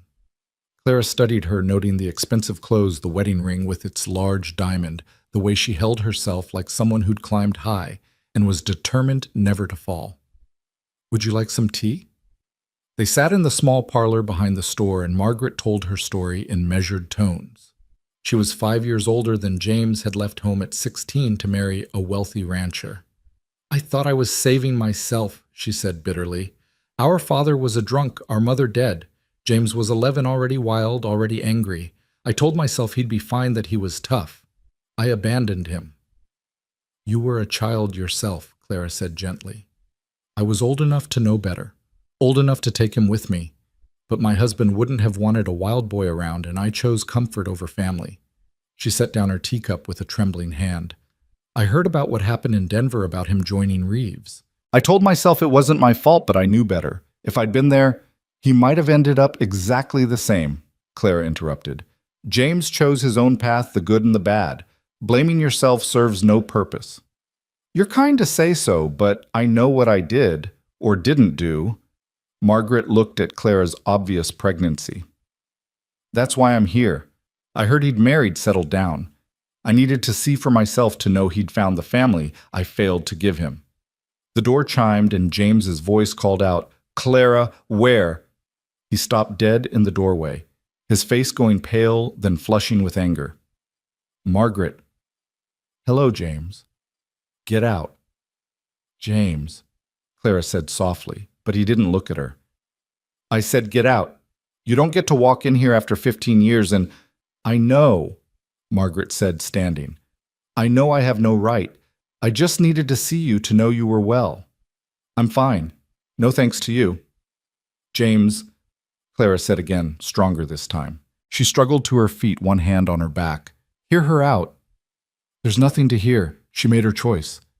As did you, as we all do." Clara moved to him, taking his rigid hand. "But choices can be forgiven." "She left me," James said, and for a moment Clara heard the abandoned 11-year-old boy. "She left me with him." "I did," Margaret said simply. "It was unforgivable." "I'm not asking for forgiveness, James. I'm asking for a chance to know my brother again, to know my sister-in-law, to maybe know my niece or nephew. Not because I deserve it, but because I hope you're a better person than I was." James was silent for a long moment, his jaw working. Finally he said, "Where's your husband?" "Dead. 3 years now. Turned out the wealthy rancher was also a violent drunk. I suppose I didn't escape father after all." Something shifted in James's expression. "Did he hurt you?" "For 20 years. But that's not your burden to carry. You're still my sister." "Am I?" James looked at Clara, who squeezed his hand encouragingly. "One dinner," he said finally. "We'll have dinner. After that we'll see." Margaret's composed mask finally cracked completely, tears streaming down her face. "Thank you. Thank you both." Dinner was awkward at first, full of false starts and painful silences. But gradually, as they talked about safer topics, the store, the town, the coming baby, the ice began to thaw. Margaret told stories of their mother whom James barely remembered. James told her about the years after she left, carefully edited, but honest enough. "I looked for you once," he admitted. "After I left Reeves, I tried to find you. Thought maybe we could start over." "What stopped you?" "I found out you'd married well. You had a respectable life. I didn't want to taint it with what I'd become." "Oh, James." Margaret reached across the table, and after a hesitation he took her hand. "We're quite a pair, aren't we? Both so concerned with protecting the other that we lost 15 years. "Maybe they weren't lost," Clara interjected. "Maybe they were necessary for you both to become who you are, now ready to try again." Margaret stayed for a week, helping in the store, getting to know the town that had embraced her brother. When she left, it was with promises to return for the baby's birth and letters to fill the gap between. "She seems nice," Clara said that night as they prepared for bed. "She abandoned me," James said, but there was less heat in it now. "She was 16 and scared. You've done worse things for worse reasons and forgiven yourself." "Have I?" Clara turned to face him fully. "Haven't you?" "I'm trying. Every day I'm trying." He pulled her close, mindful of her belly between them. You make it easier to believe I'm worth forgiving. You are. You always were. October arrived with golden aspens and the first hints of snow on the distant peaks. Clara was enormous, uncomfortable, and increasingly impatient. "This child is never coming out," she declared on October 15th, glaring at her swollen ankles. "Dr. Morrison said any day now," James soothed, though he looked as anxious as she felt. "Dr. Morrison is a man. What does he know about—" She stopped, gasping as a sharp pain radiated through her middle. "Clara, I think it's starting." What followed was 18 hours that felt like 18 years. James paced the bedroom like a caged mountain cat while Dr. Morrison and Mrs. Patterson attended to Clara. Her cries echoed through the store, and James had to be physically restrained from bursting in several times. "Let the women work," Sheriff Watson said, holding him back. "Clara's strong. She'll be fine." "You don't know that." "No, but I know she'll kill you herself if you burst in there and distract the doctor." Finally, as dawn broke on October 16th, a different cry filled the air, high, angry, and absolutely beautiful. "It's a boy!" Mrs. Patterson called out. "A healthy baby boy!" James was through the door before anyone could stop him, falling to his knees beside the bed, where Clara lay exhausted but radiant, a small bundle in her arms. "Meet your son," she whispered. James took the baby with shaking hands, staring down at the tiny face with its shock of dark hair and unfocused blue eyes. "He's perfect," James breathed. "Clara, he's absolutely perfect. What should we name him?" They'd discussed names for months but hadn't settled on anything. Now looking at his son, James said, "Samuel, for your cousin who brought me to you. Samuel David for your father." "Samuel David Mallory." Clara agreed, tears streaming down her face. "It's perfect."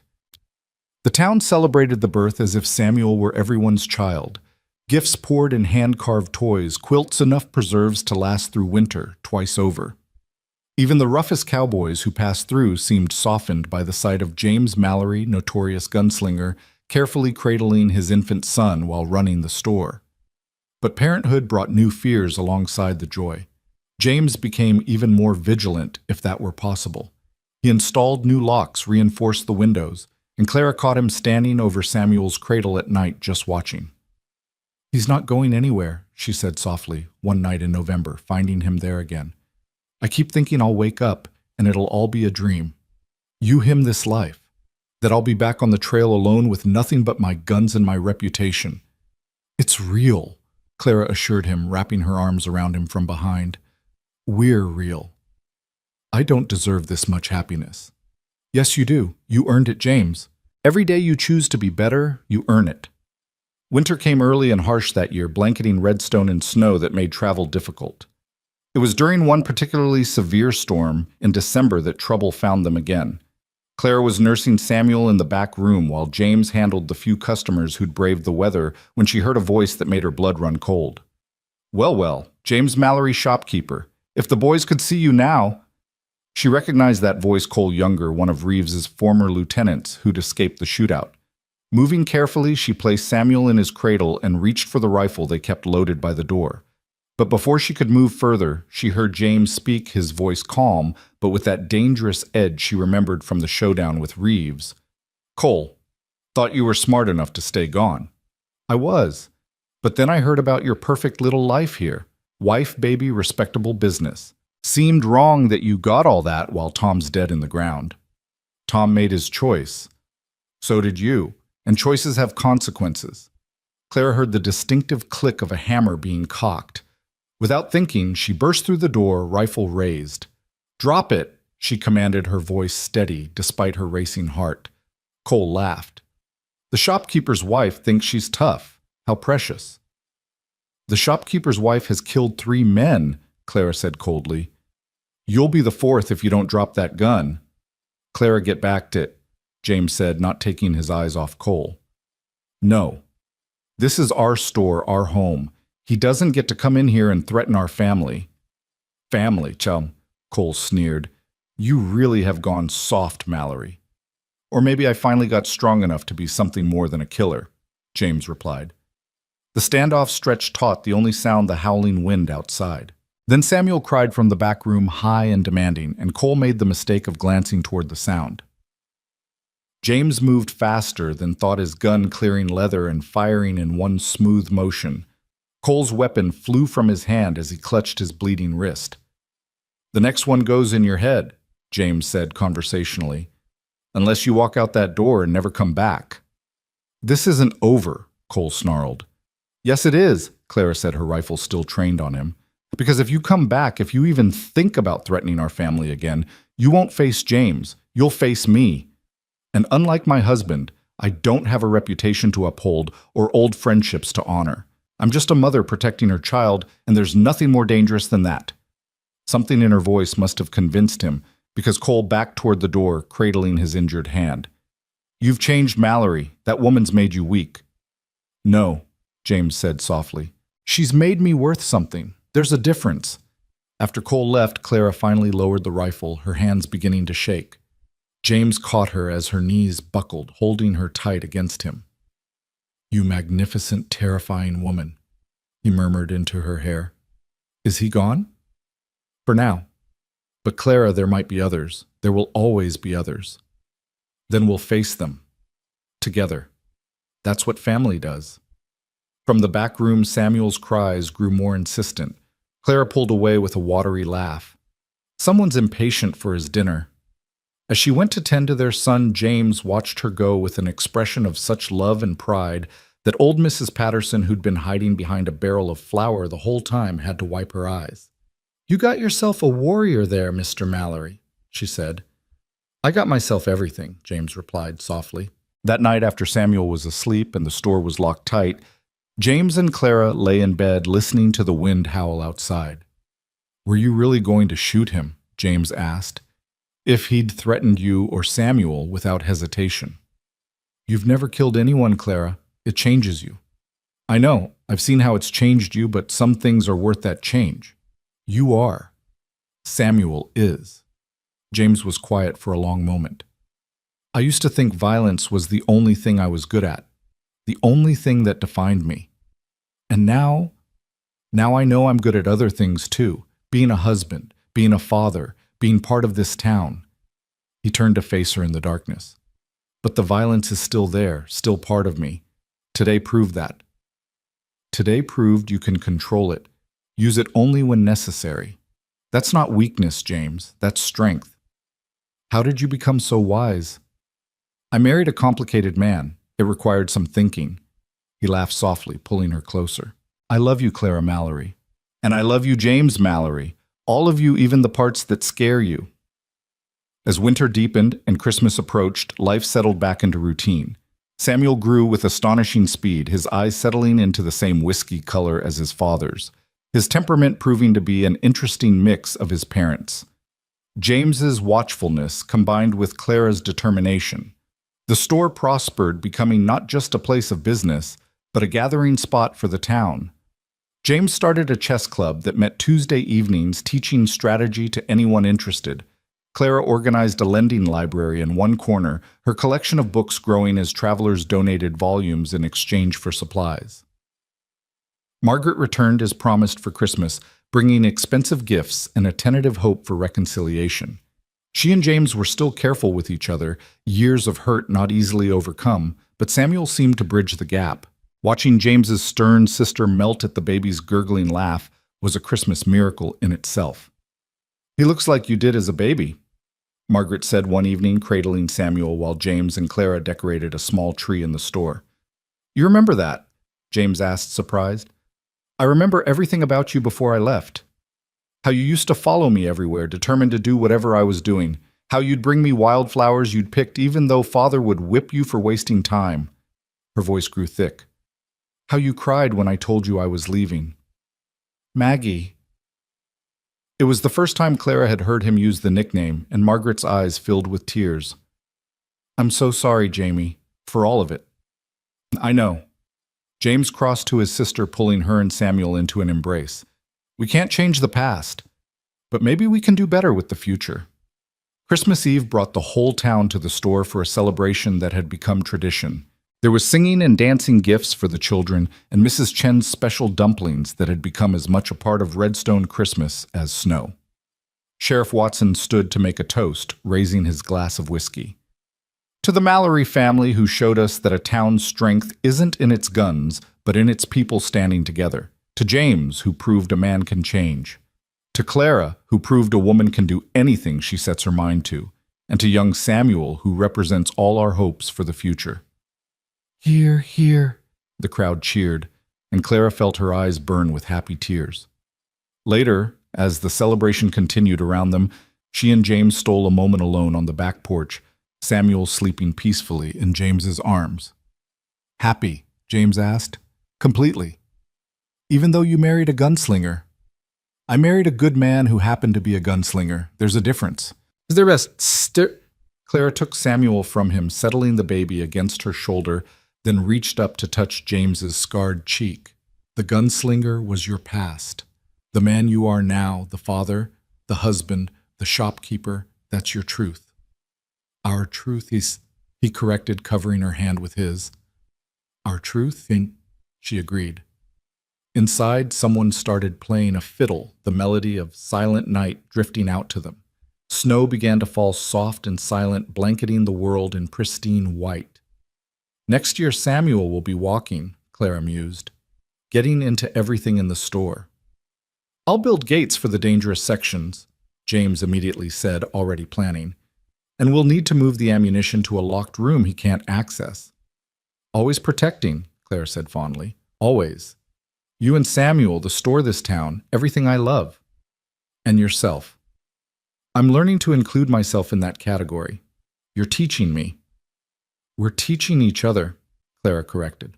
The new year of 1878 arrived with a blizzard that trapped Redstone in a cocoon of white for nearly 2 weeks. It was during this enforced isolation that Clara discovered she was pregnant again, the familiar morning sickness announcing itself as she tried to prepare breakfast while the wind howled outside their windows. James found her bent over the wash basin, Samuel playing with wooden blocks at her feet. "Clara." It seems Samuel is going to have a brother or sister, she managed between waves of nausea. The joy on James's face was immediate and complete, though it was quickly tempered with concern. "So soon, Samuel's barely 15 months old." "Children come when they will not when we plan them," Clara said, straightening carefully. "Though I admit the timing could be better." "We'll manage. We always do." James scooped up Samuel, who immediately grabbed for his father's nose with chubby fingers. "You hear that, little man? You're going to be a big brother." Samuel babbled something incomprehensible but enthusiastic, making them both laugh. The winter's isolation proved to be a blessing in disguise. With travel impossible and the store essentially closed, James threw himself into preparations with an intensity that both amused and touched Clara. He reinforced the stairs to their living quarters, added railings where there had been none, and built an ingenious pulley system so Clara wouldn't have to carry heavy items up and down. "You're going to wrap me in cotton wool, aren't you?" Clara asked one evening, finding him installing yet another lamp to brighten the store's darker corners. "Light helps prevent falls," he said defensively. "James Mallory, the most feared gunslinger in 3 territories, is baby-proofing. James Mallory, the shopkeeper and father, is taking care of his family," he corrected, pulling her close. "There's a difference." By the time the snow cleared enough for regular business to resume, word of Clara's pregnancy had somehow already spread through town. Mrs. Patterson claimed it was the particular glow about her, though Clara suspected it had more to do with James buying every piece of safety equipment the traveling merchants brought through. Spring arrived with more than just wildflowers and warming temperatures. It brought a letter that would change everything. James was sorting mail when he stopped staring at an official-looking envelope bearing the seal of the Colorado Territory. "What is it?" Clara asked, noting his sudden stillness.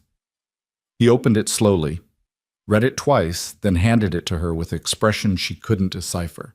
The letter was from the territorial governor offering James the position of U.S. Marshal for the district. "Marshal," Clara breathed.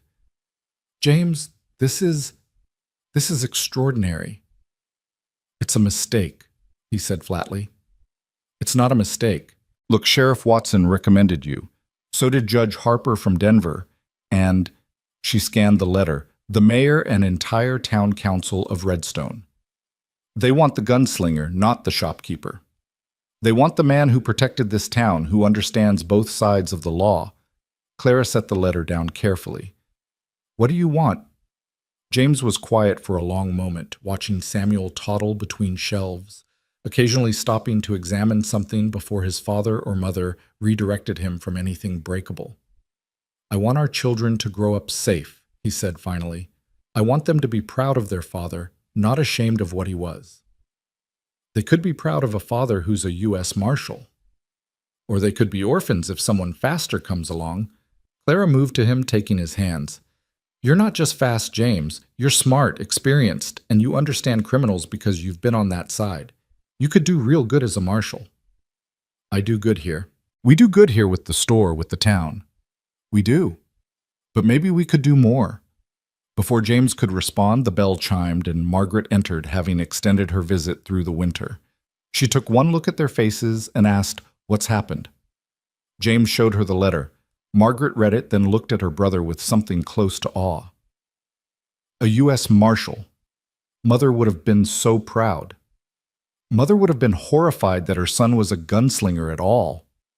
No, Margaret said firmly. Mother believed in redemption and second chances. She would have seen this as God's plan, taking your past and turning it into something that could protect others. Since when did you become religious? Since I watched my brother transform from an outlaw into a pillar of the community. If that's not divine intervention, I don't know what is. The debate continued for days, with the whole town weighing in. Some, like Mr. Garrett, worried that James taking the marshal position would bring more danger to Redstone. Others, like Sheriff Watson, argued that having a U.S. Marshal based in their town would make them the safest place in the territory. It was Clara who finally ended the debate in her typically direct fashion.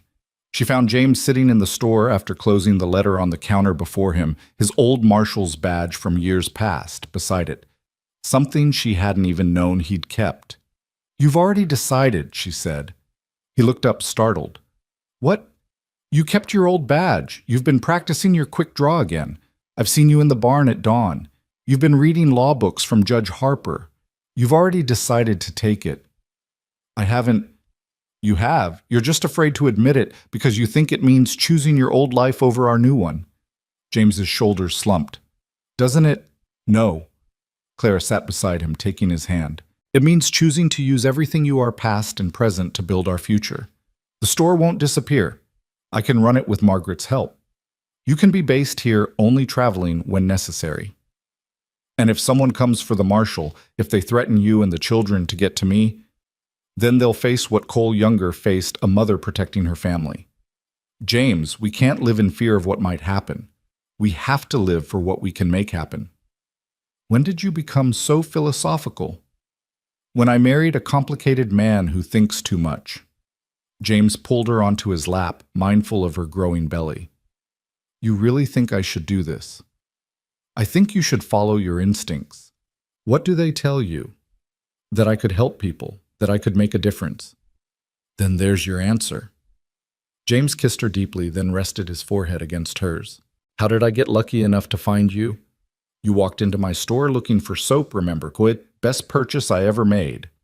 The ceremony to swear James in as marshal took place on a brilliant May morning with what seemed like half the territory in attendance.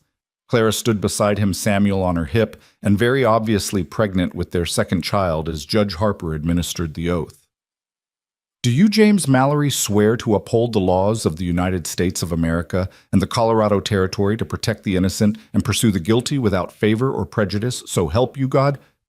"I do," James said, his voice carrying clearly across the crowd.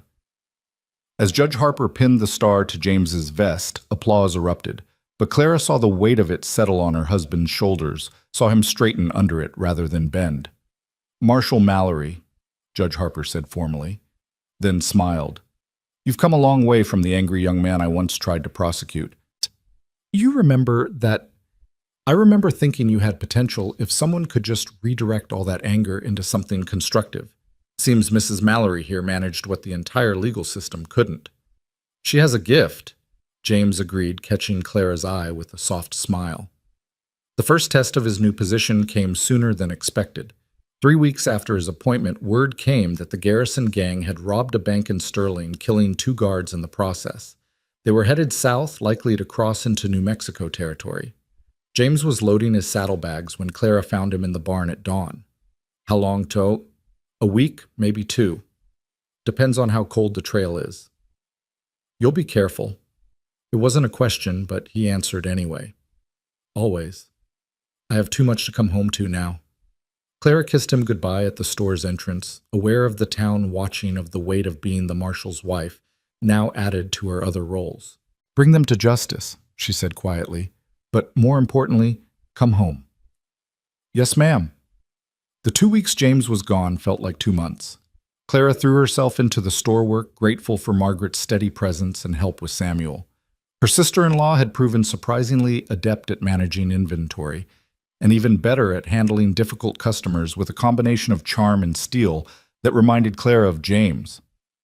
You're worried, Margaret observed one evening after closing, finding Clara staring out the window at the empty street.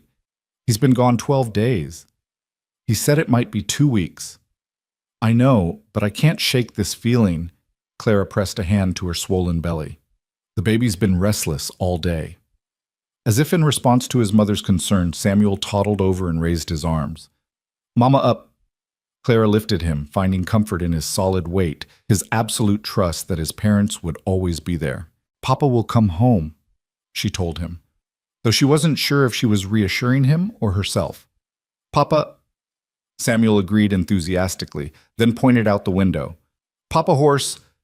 Clara's heart leaped, but the street remained empty. Not yet, sweet boy. Soon. But Samuel continued pointing, growing agitated. Papa horse, Papa hurt. A chill ran down Clara's spine. Samuel had never said hurt before, didn't even know what it meant as far as she knew. She was about to dismiss it as coincidence when she heard it, the distant sound of hoofbeats, irregular and too slow for a healthy horse. She thrust Samuel at Margaret and grabbed the rifle, rushing outside. In the dying light, she could make out a rider slumped in the saddle, the horse moving with the careful gait of an animal carrying precious cargo. James. She ran toward him, Margaret following with Samuel. He raised his head at her voice, and she saw blood on his shirt, his face pale beneath trail dust. Clara. Made it home. She reached him just as he started to slide from the saddle, managing to break his fall, though the impact sent pain shooting through her back. Margaret, get Dr. Morrison. Now. The next hours were a blur of fear and frantic activity. James had been shot twice, once in the shoulder, once in the side. He'd ridden 2 days with the wounds barely tended, driven by determination to get home. The gang, Sheriff Watson asked while Dr. Morrison worked. Got them, James managed through gritted teeth. All 5, 3 dead, 2 for trial. At what cost? Clara demanded, holding his hand while the doctor extracted the first bullet. Worth it, James gasped. They killed a family. Children. Couldn't let them get away. Clara's anger dissolved into understanding. Of course he'd pushed himself past endurance to catch men who'd killed children. It was the same trigger that had made him turn on Reeves all those years ago. Dr. Morrison worked through the night, and by dawn, James's fever had broken. Clara had refused to leave his side despite her advanced pregnancy and Margaret's attempts to make her rest. You need to think of the baby, Margaret urged. I am thinking of the baby. The baby needs its father. James woke properly near noon, his eyes focusing on Clara's face with visible relief. You're here. Where else would I be? Told you. I'd come home. Nearly dead doesn't count as keeping your promise, she said, trying for stern but achieving something closer to tearful relief. Not nearly dead, just damaged. He tried to sit up, winced, and let her push him back down. Where's Samuel? With Margaret. He knew you were coming somehow, kept saying Papa horse and Papa hurt before you appeared. James's eyebrows rose. He knew. Children sometimes know things, or maybe he just inherited his father's instincts. Or his mother's, James countered. He studied her face, seeing the exhaustion, the strain. You need to rest. I need you to stop getting shot. I'll work on that. Recovery was slow and complicated by the fact that James was a terrible patient. Within 3 days, he was trying to get out of bed. Within a week, he was insisting he could work in the store, and by the second week, Clara was ready to tie him to the bed just to keep him still. "You're going to tear your stitches," she warned, finding him trying to lift a crate. "I'm going to go insane if I have to stay in bed one more day." Better insane than dead. Their argument was interrupted by Samuel toddling in, dragging James's gun belt behind him. "Papa," he announced proudly, offering his prize. Both parents froze. The guns weren't loaded. James was religious about keeping ammunition separate when not wearing them, but the sight of their toddler with the weapons sent ice through Clara's veins. James knelt carefully, wincing at the pull on his wounds. "Thank you, Samuel, but these aren't toys. These are tools, and dangerous ones." Samuel's face crumpled at the serious tone. "Papa's sad." "No, son, Papa's not sad, but these—" James took the gun belt gently. "These need to stay where Papa puts them. Can you promise?" Samuel nodded solemnly, then brightened. "Play blocks." "Yes, we can play blocks." That evening after Samuel was asleep, Clara found James standing at their window, staring out at the town with an expression she couldn't read. "What are you thinking? About choices? About what we pass on to our children?" He turned to her. "I don't want Samuel growing up thinking violence is the answer, but I also want him able to protect himself, his family. He'll learn both, protection and restraint, justice and mercy. He'll learn from watching you. That's what worries me." Clara moved to him, taking his hands. "James, you're a good man. You're a good father. Samuel and this new baby are lucky to have you. Even if having me puts them in danger, life is dangerous. Having a father who understands that who's prepared for it but doesn't live in fear of it, that makes them safer, not less." James pulled her close, his hand spreading over her belly, where their second child grew. "How do you always know what to say?" "Practice. You're a complicated man, remember. Requires a lot of right words." June brought unexpected prosperity to Redstone as the railroad announced plans to extend a spur line to the town. Property values soared, new businesses opened, and the Mallory and Monroe Mercantile found itself at the center of a boom. "We need to expand," Clara announced one evening, showing James the ledgers. "We're turning away business because we don't have space or stock." "We could buy the building next door," James suggested. "Old Pete's been talking about retiring, moving to Denver to be with his daughter."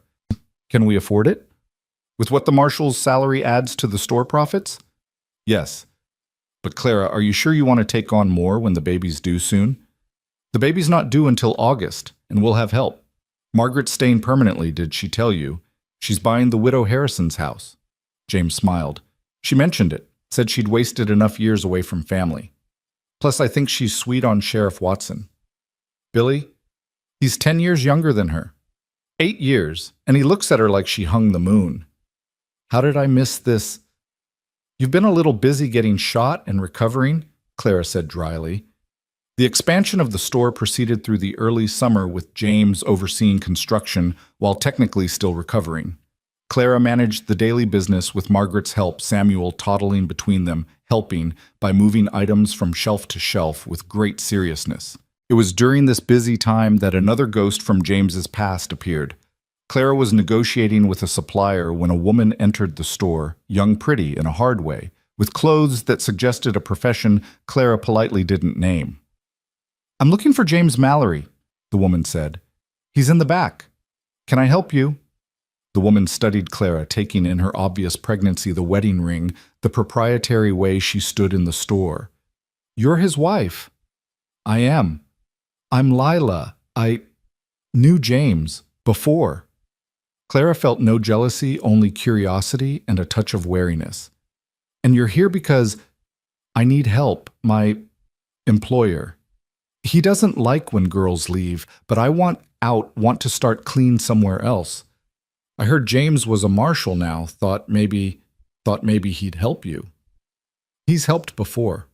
Not me specifically, but girls like me.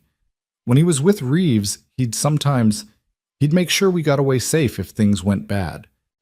This was news to Clara, another piece of the complex puzzle that was her husband's past. "Wait here." She found James checking the new shelving Samuel perched on his shoulders. "There's a woman here to see you. Lila." James went still, then carefully lifted Samuel down. "Take him to Margaret." "James, it's not what you're thinking, but it's complicated." Clara took Samuel but said firmly, "We'll talk about this." She tried not to eavesdrop, truly she did, but the store's acoustics made it impossible not to hear some of the conversation. Lila was in trouble, that much was clear. Her employer, a saloon owner in Denver, was violent, controlling, and had threatened to kill her if she tried to leave. "I can arrest him," James was saying. "On what grounds? My word against his. You know how that goes." "Then I'll have a word with him." "James," Lila's voice was resigned, "you can't threaten every bad man in the territory. Watch me." In the end, James arranged for Lila to travel to San Francisco, where Margaret had connections from her late husband's business dealings. He gave her traveling money from his own pocket and a letter of introduction to a respectable boarding house. "Why?" Clara asked that night after Lila had gone. "Because everyone deserves a second chance, and because—" James hesitated. "My mother, before she died, she had to do things to keep us fed after Father drank away his pay. Nothing like Lila's situation, but close enough. I swore if I ever had the power to help women in that position, I would." Clara kissed him softly. "You're a good man, James Mallory." "I'm trying to be." "No, you are. The trying is just what good men do." July brought sweltering heat and Clara's increasing discomfort as her pregnancy progressed. She was bigger this time, moved slower, tired, faster. James hovered constantly when he wasn't away on marshal business, which thankfully had been quiet since the Garrison gang. "Stop fussing," she told him for the 100th time, finding him rearranging the store's layout yet again to make paths wider for her. "You nearly fell yesterday." "I tripped on Samuel's toy. That could happen pregnant or not." "But you are pregnant, very pregnant." "Yes, thank you, I had noticed." She softened at his worried expression. "James, women have been having babies since the beginning of time." "Not my woman, not my babies." The second week of July brought a surprise visitor, Judge Harper, but not on official business. He came with his wife, a formidable woman named Constance, who took one look at Clara and announced she was staying until after the birth. "You need proper help," she declared. "Men are useless at these things." "I object to that," Judge Harper said mildly. "You fainted when our youngest was born, dear. That was 30 years ago. And you'd faint again today given the chance." Clara liked her immediately. With Constance Harper taking charge of the domestic arrangements, Clara could focus on the store's expansion, which was nearly complete.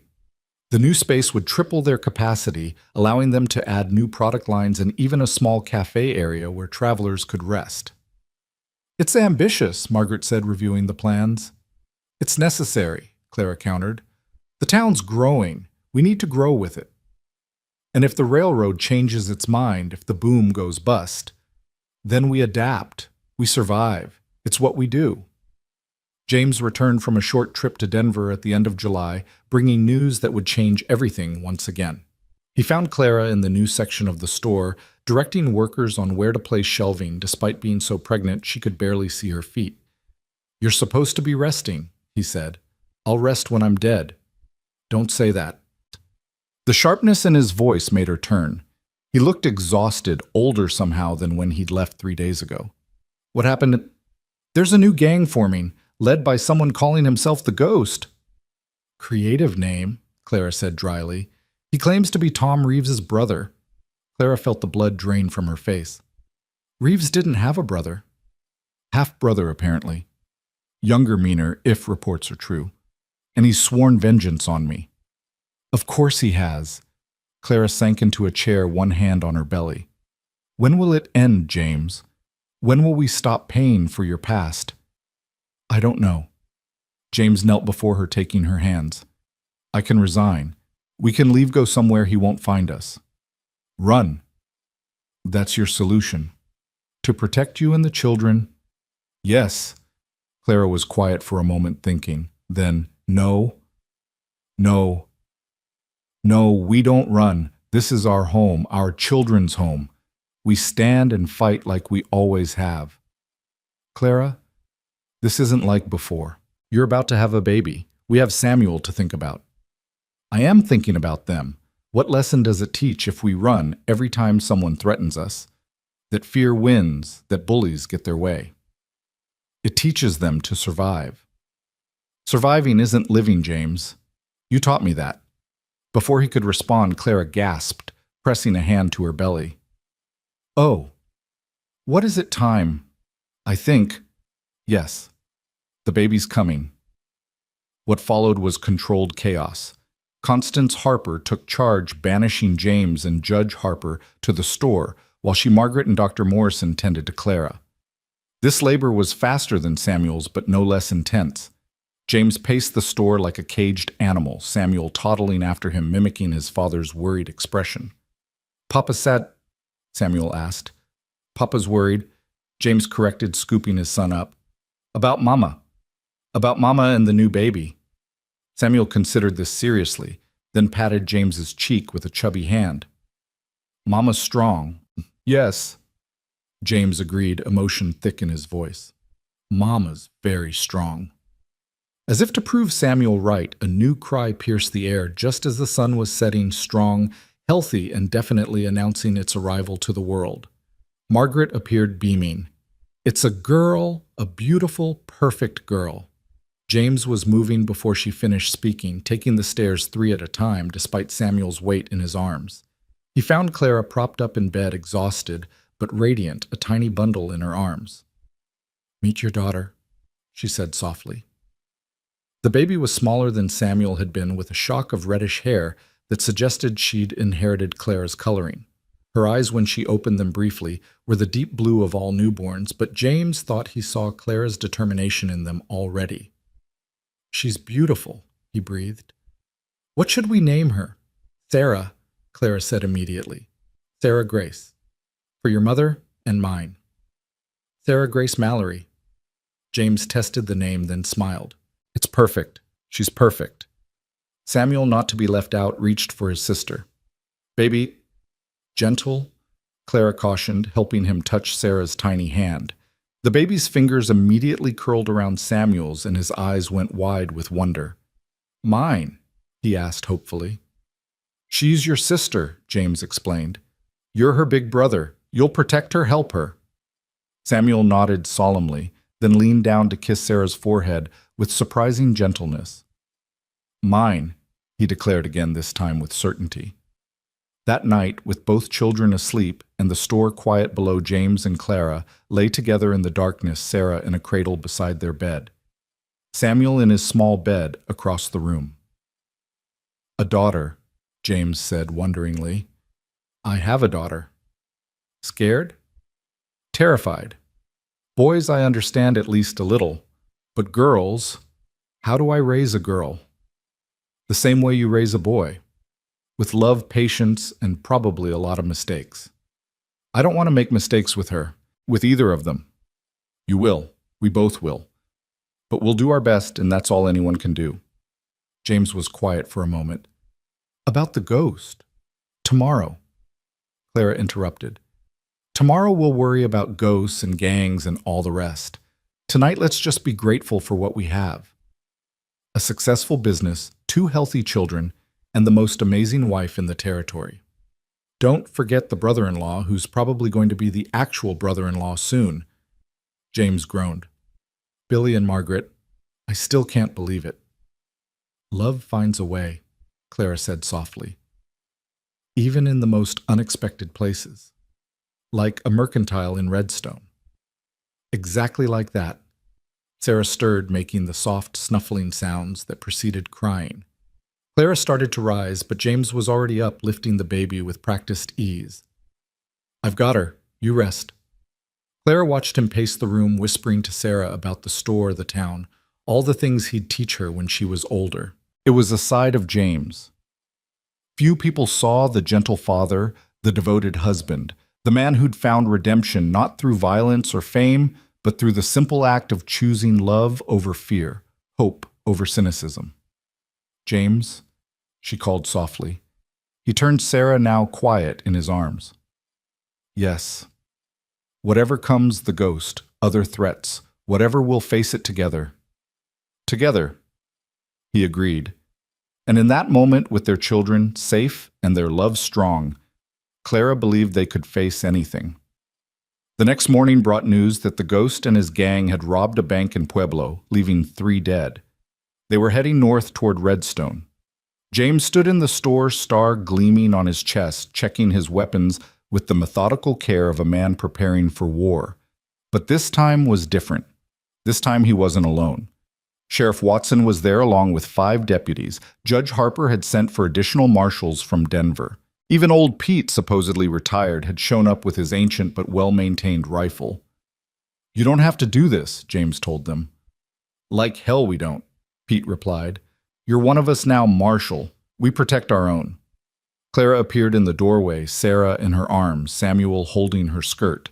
She'd argued about being part of the defense, but James had finally convinced her that the children needed her more. "You come back," she said simply. "Both of you." She added to Sheriff Watson, who blushed and glanced toward where Margaret stood. "Yes, ma'am," both men said in unison.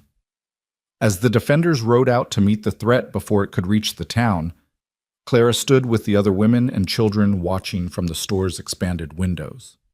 Sarah slept peacefully, unaware of the danger, but Samuel pressed against his mother's leg, somehow understanding the gravity of the moment. "Papa come back?" he asked. Clara lifted him with her free arm, holding both her children close. "Yes, sweet boy. Papa always comes back." And as the dust cloud of riders disappeared into the distance, she prayed she was right. Because this time, it wasn't just James who needed to come home. It was the father of her children, the partner in her business, the man who'd walked into her store, looking for soap, and stayed to build a life. The sun climbed higher and Clara returned to the store. There was work to do, customers to serve, a business to run. But every few minutes her eyes went to the window, watching for the dust cloud that would signal the rider's return. Margaret joined her, equally anxious. "They'll be fine," she said, though it sounded more like a question than a statement. "They'll be fine," Clara agreed, making it a declaration through sheer force of will. The hours stretched like pulled taffy as Clara tried to maintain normalcy in the store. Customers came and went, many of them anxious townspeople seeking news that she couldn't provide. Sarah fussed in her cradle behind the counter, and Samuel had grown increasingly clingy, refusing to leave his mother's side, even to play with his beloved blocks. It was near sunset when young Timothy Chen burst through the door, gasping for breath. "They're coming back. I saw them from the water tower." Clara's heart leaped, but Timothy's expression wasn't entirely relieved. "How many?" she asked carefully. "Can't tell for sure, ma'am. There's dust and some of the horses are carrying double." Double meant wounded, or worse. Clara handed Sarah to Margaret and grabbed the medical supplies they'd prepared. "Timothy, run to Dr. Morrison. Tell him to be ready. Margaret, keep the children here." She was on the street when the riders came into view, and her knees nearly buckled with relief when she saw James upright in his saddle. But that relief was short-lived as she took in the full scene. Sheriff Watson was slumped against James' blood soaking through a makeshift bandage on his shoulder. 2 other deputies were wounded, and old Pete's horse carried a body draped across it. "Inside quickly." Dr. Morrison appeared, taking charge. "The worst injured to my office. Mrs. Mallory, I'll need your help." Clara met James's eyes, briefly saw he was unhurt, and nodded. There would be time for reunions later. Now there was work to do. The next hours were a blur of blood and bandages, cries of pain, and whispered prayers. Sheriff Watson's wound was serious, but not fatal, the bullet having passed clean through. Deputy Collins had taken a graze to the temple that bled spectacularly, but wasn't deep. The body on Pete's horse was one of the ghost's men, not one of theirs, which was a mercy. It was near midnight when James finally told the full story. The ghost gang had been larger than expected, 15 men to their 8. But they'd had the advantage of surprise and position, catching the outlaws in a box canyon where their numbers meant less. "The ghost himself's?" Clara asked, though she could guess from James's expression. "Got away, him and 5 others. We captured 4, killed the rest. He'll be back." "Yes." James's voice was flat with exhaustion. "He'll be back, and he'll be angry." Then we'll be ready. Clara, you just had a baby 2 days ago. You should be in bed, not what? Not helping save lives. Not standing beside my husband. She softened at his worried expression. James, I'm fine. Tired, sore, but fine. And I'll be a lot less fine if I'm sitting uselessly while others fight our battles. Before he could argue further, Margaret appeared in the doorway. James Sheriff Watson is asking for you. And me. She blushed slightly. They found Billy Watson propped up in one of Dr. Morrison's beds, pale but alert. He looked between the siblings, then focused on James. If I don't make it, you'll make it, Dr. Morrison interrupted. The wound's clean, no vital organs hit. You'll be sore for weeks, but otherwise fine. Still, Billy persisted. I need to say this. James, I want to marry your sister. Margaret gasped softly. James's expression didn't change. You're asking my permission. I'm telling you my intentions. I'd prefer your blessing, but I'll marry her either way if she'll have me. Billy Watson, Margaret exclaimed. This is hardly the time or place. It's exactly the time, Billy interrupted. Today proved that tomorrow isn't guaranteed. I love you, Margaret. I have since you arrived. You're too good for me. You're older than me. You're sophisticated, where I'm simple, but I love you, and I want to spend whatever time I have left making you happy. Margaret was crying now, her usual composure completely shattered.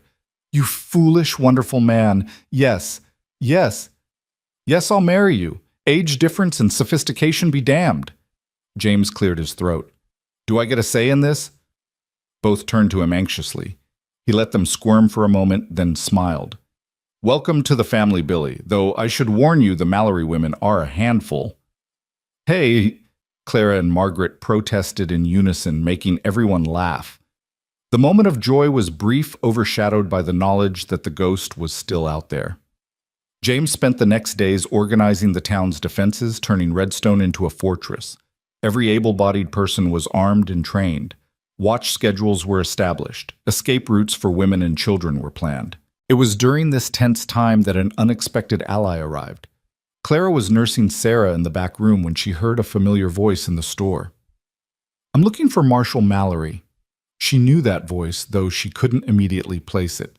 Carefully settling Sarah in her cradle, she moved to where she could see into the store.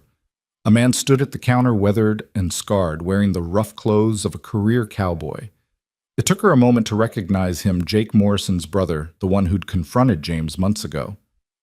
Mr. Morrison, she said, stepping out. He touched his hat. Ma'am, is the marshal around? He's at the jail. Is there trouble? No, ma'am, least not from me. I'm here to help, actually. Clara studied him. Why? Because the ghost tried to recruit me. Figured the enemy of my enemy and all that. But when I heard what he planned, Morrison shook his head. I got no quarrel with you folks. And what he's planning ain't justice, it's slaughter. Clara's blood ran cold. What's he planning? Attack during the Founders' Day celebration next week, when everyone's gathered distracted. He's got 20 men now, maybe more. 20? Clara felt sick. Even with the whole town armed, 20 hardened outlaws would be devastating. Morrison must have seen her fear because he added quickly, but I know where they're camped, and I know the ghost's weakness. Which is, he's not his brother. Tom Reeves was smart, careful. The ghost is all rage and impulse. He can be baited. When James returned and heard Morrison's information, his expression was grim. You're offering to help us. Why should I trust you? You shouldn't, Morrison said bluntly. But you don't have many options. And like I said, what the ghost is planning ain't right. My brother was a lot of things, but he wouldn't have stood for killing women and children. Your brother tried to kill an unarmed man. And you stopped him. That was justice. What the ghost wants is massacre. James was quiet for a long moment, then extended his hand. All right, Morrison. But if you betray us, I won't. Morrison shook his hand firmly. I owe you that much for not killing me when I confronted you. The plan they developed was risky but necessary. They wouldn't wait for the ghost to attack during Founders' Day. Instead, they'd stage a trap using the celebration as bait while actually being prepared for war. It's dangerous, Judge Harper said when presented with the plan. Using our own people as bait. Everyone will be armed, James explained. And we'll have sharpshooters positioned on every roof. The celebration will look normal, but it'll be a fortress. And if something goes wrong, if innocent people get hurt, innocent people will get hurt if we do nothing, Clara interjected. She'd insisted on being part of the planning despite having given birth only a week ago. At least this way we control the battlefield. Constance Harper studied Clara with something like admiration. You're not what I expected when we first met, Mrs. Mallory. Life has a way of changing us, Mrs. Harper. Indeed it does. The days leading to Founders' Day were tense with preparation. Every detail was planned and replanned. Weapons were hidden throughout the town square. Escape routes were cleared and marked. The women who couldn't fight were drilling on emergency medical procedures. Margaret and Billy Watson decided to marry the day before Founders' Day, reasoning that if something went wrong, they wanted at least one day as husband and wife. It was a simple ceremony in the church with just family and close friends. But Clara thought she'd never seen two people happier. Any regrets? Clara asked Margaret as they prepared for the reception at the store. Only that I waited so long to come back to James, to family. Margaret touched Clara's hand. Thank you. For what? For loving my brother when he couldn't love himself. For giving him the family that I failed to provide. We're all family now, Clara said firmly. That's what matters. The morning of Founders' Day dawned clear and hot. Clara stood in their bedroom, checking the derringer in her pocket, the knife in her boot, the small pistol hidden in Sarah's pram. She'd stationed herself as one of the innocent mothers in the square, but she'd be armed and ready. James caught her hand, stilling their nervous movement. You don't have to do this. You could stay in the store with the children and let everyone else risk their lives for our safety. No. She reached up to touch his face. We stand together, remember. I remember. He kissed her deeply, then rested his forehead against hers. When this is over, we'll expand the store again and maybe give Samuel and Sarah another sibling. Despite everything, he laughed. Your confidence is terrifying sometimes. Someone has to balance out your brooding. They took their positions as the celebration began. To anyone watching, it looked like a normal Founders' Day, families picnicking, children playing merchants, selling wares. But Clara could see the tension beneath the surface, the way hands stayed close to hidden weapons, the way eyes constantly scanned the horizons. It was just past noon when it started. Morrison had been right about the ghost's plan and timing. They came from 3 directions at once, 22 men strong, expecting to catch the town completely off guard. Instead, they rode into a trap. The first shot came from James, positioned on the hotel roof. He dropped the ghost lieutenant before the man even cleared the town limits. Then the square erupted in controlled chaos. The townspeople scattered according to plan, taking cover behind pre-positioned barriers. The sharpshooters on the roofs opened fire. What the ghost had expected to be a slaughter became a desperate battle for survival, his survival. Clara played her part perfectly, screaming and running with Sarah's pram toward the designated safe zone. But when one of the ghost's men tried to grab her as a hostage, she shot him point blank with the hidden pistol, her expression never changing from terrified mother to cold killer and back again. The battle raged for what felt like hours, but was probably less than 20 minutes. Clara lost track of James in the gun smoke and chaos, focusing on protecting the children and picking off any outlaw who got too close to the medical station where the wounded were being treated. Then she heard James's voice carrying over the gunfire. "Ghost face me if you have the courage." The shooting slowed, then stopped. Clara peered around her barrier to see James standing in the middle of the square, the ghost emerging from behind an overturned wagon. The ghost looked nothing like his half-brother where Tom Reeves had been polished and controlled. The ghost was wild-eyed and disheveled, driven by rage rather than calculation. "The great James Mallory," the ghost sneered. "You killed my brother. Your brother chose death when he threatened this town. He was family. Family doesn't mean you overlook evil," James said quietly, but his voice carried. "Trust me, I know. You know nothing. You're just a killer pretending to be respectable." "Maybe. But at least I'm trying to be better." "What are you trying to be?" The ghost's face contorted with rage. Your executioner.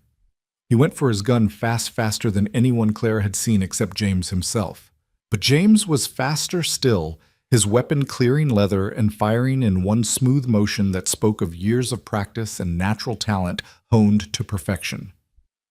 The ghost staggered, looking down at the spreading red stain on his chest with surprise. You... I'm sorry, James said, and Clara could hear that he meant it.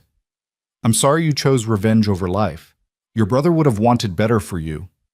The ghost fell to his knees, then forward into the dust. Around the square, his remaining men threw down their weapons, surrendering to the inevitable. It was over. The aftermath was both celebration and sorrow. 3 townspeople had been killed, including Mr. Chen from the laundry, who died protecting his daughters. 6 more were wounded, though Dr. Morrison expected them all to recover. Of the ghost gang, 8 were dead, 11 captured, and 3 had escaped in the chaos. They'll spread word. Sheriff Watson said that evening, his arm in a sling but otherwise recovered. No one will dare attack Redstone again. Until the next one, James said quietly. He stood at the window of their apartment, watching the sun set over the town they'd defended once again. Clara joined him, Sarah in her arms, Samuel leaning against his father's leg. There's always a next one. That's life. I'm tired of it, Clara. Tired of killing, tired of fighting ghosts from my past. Then stop. He turned to her, surprised. Stop. Resign as marshal. Focus on the store, on our family. You've given enough, James. No one would blame you for choosing peace. The town needs merchants and teachers and families as much as it needs marshals. Billy can handle law enforcement. You can handle being a husband and father and shopkeeper. James was quiet for a long moment, then pulled his marshal's star from his vest, studying it in the dying light. It meant redemption. Proof that I could be more than a gunslinger. You proved that the moment you chose to stay in Redstone, the moment you chose love over violence, the star is just metal, James. Your redemption is in your choices, your family, your life. He looked at his children, Samuel watching him with those serious eyes so like his own, Sarah sleeping peacefully despite the day's violence. Then he looked at Clara, his wife, his anchor, his salvation. You're right, he said simply, setting the star on the table. You're always right. Not always, but often enough. The next morning, James officially resigned as marshal, recommending Morrison for the position in a move that shocked everyone. But Morrison had proved himself in the battle, and his knowledge of the outlaw world would be invaluable. You trust me with this? Morrison asked, holding the star like it might burn him. I trust you to try, James said. That's all any of us can do. With the marshal duties off his shoulders, James threw himself into the store's expansion with renewed energy. By autumn, Mallory and Monroe's Mercantile was the largest business in 3 counties, employing 6 people and serving as the unofficial center of Redstone's commercial district. Clara had worried that James would feel diminished without the badge, but instead he seemed lighter, younger somehow. He played with the children more, smiled more readily, and even started a youth group to teach boys and girls alike how to handle firearms safely, not to become gunfighters, but to be prepared, responsible citizens. You're happy, Clara observed one evening in November, finding him reading to both children, Samuel practically asleep against his shoulder, while Sarah gurgled contentedly in his lap. I am, he said, sounding slightly surprised. I really am. No regrets about the badge. None. Morrison's doing a good job, the town's safe, and I get to come home every night to my family. What more could I want? Well, Clara said, sitting beside him with a mysterious smile. How about one more addition to that family? James's eyes widened. Dr. Morrison confirmed it yesterday, due in late spring. Clara Mallory, you're going to give me a heart attack. Clara Mallory is going to give you another child to love, though we really need to expand the living quarters now. James laughed, rich and genuine. We'll build a whole new house if we need to. Hell, we'll build a mansion. I don't need a mansion, just room for our growing family and maybe a library. A library. Well, we can't keep every book in the store. Bad for business if I refuse to sell my favorites. That winter was the happiest of Clara's life. The store thrived, the children grew, and James seemed to have finally made peace with his past. Even Margaret and Billy's announcement that they were expecting barely surprised anyone. Joy seemed to be infectious in the Mallory family. But life in the frontier was never without challenges. In February, a fire broke out in the hotel, threatening to spread to the whole street. James led the bucket brigade while Clara organized the evacuation of nearby buildings. Working together, the town saved most of the structures, though the hotel was a total loss. "We should rebuild it," Clara said that night, reviewing their finances. "The town needs a hotel. We have the money. It would be a good investment." James studied her. "You want to own a hotel?" "I want to own businesses that help Redstone grow. The store a hotel, maybe eventually a newspaper. An empire. A legacy. For our children." James pulled her close, mindful of her growing belly. "Have I told you lately that you're remarkable?" "Not since this morning." "Remiss of me. You're remarkable, Clara Mallory." The new hotel. The Redstone Grand began construction in March. Clara insisted on modern amenities, including indoor plumbing and gaslighting investments that James thought extravagant, but Clara insisted would pay off when the railroad arrived. She was right, of course. When the railroad spur line finally opened in April, the Redstone Grand was booked solid within days. Travelers grateful for comfort after long journeys. It was during this busy time, just 2 weeks before Clara's due date, that the final ghost from James's past appeared. But this one came not with guns, but with papers. Clara was in the store when the well-dressed man entered, briefcase in hand, looking thoroughly out of place among the frontier shoppers. "I'm looking for James Mallory," he said in a cultured Eastern accent. "He's at the hotel construction site. Can I help you? I'm his wife." Mrs. Mallory, perfect. I'm Theodore Whitman, attorney at law from Boston." Clara's guard went up immediately. "And what does a Boston lawyer want with my husband?" "To give him an inheritance, actually." "Inheritance from whom?" "His maternal grandfather, Silas Thornton. He passed 6 months ago, and it's taken this long to track down Mr. Mallory." Oh, Clara sat down heavily, one hand on her belly, where the baby kicked restlessly. James's grandfather. He never mentioned.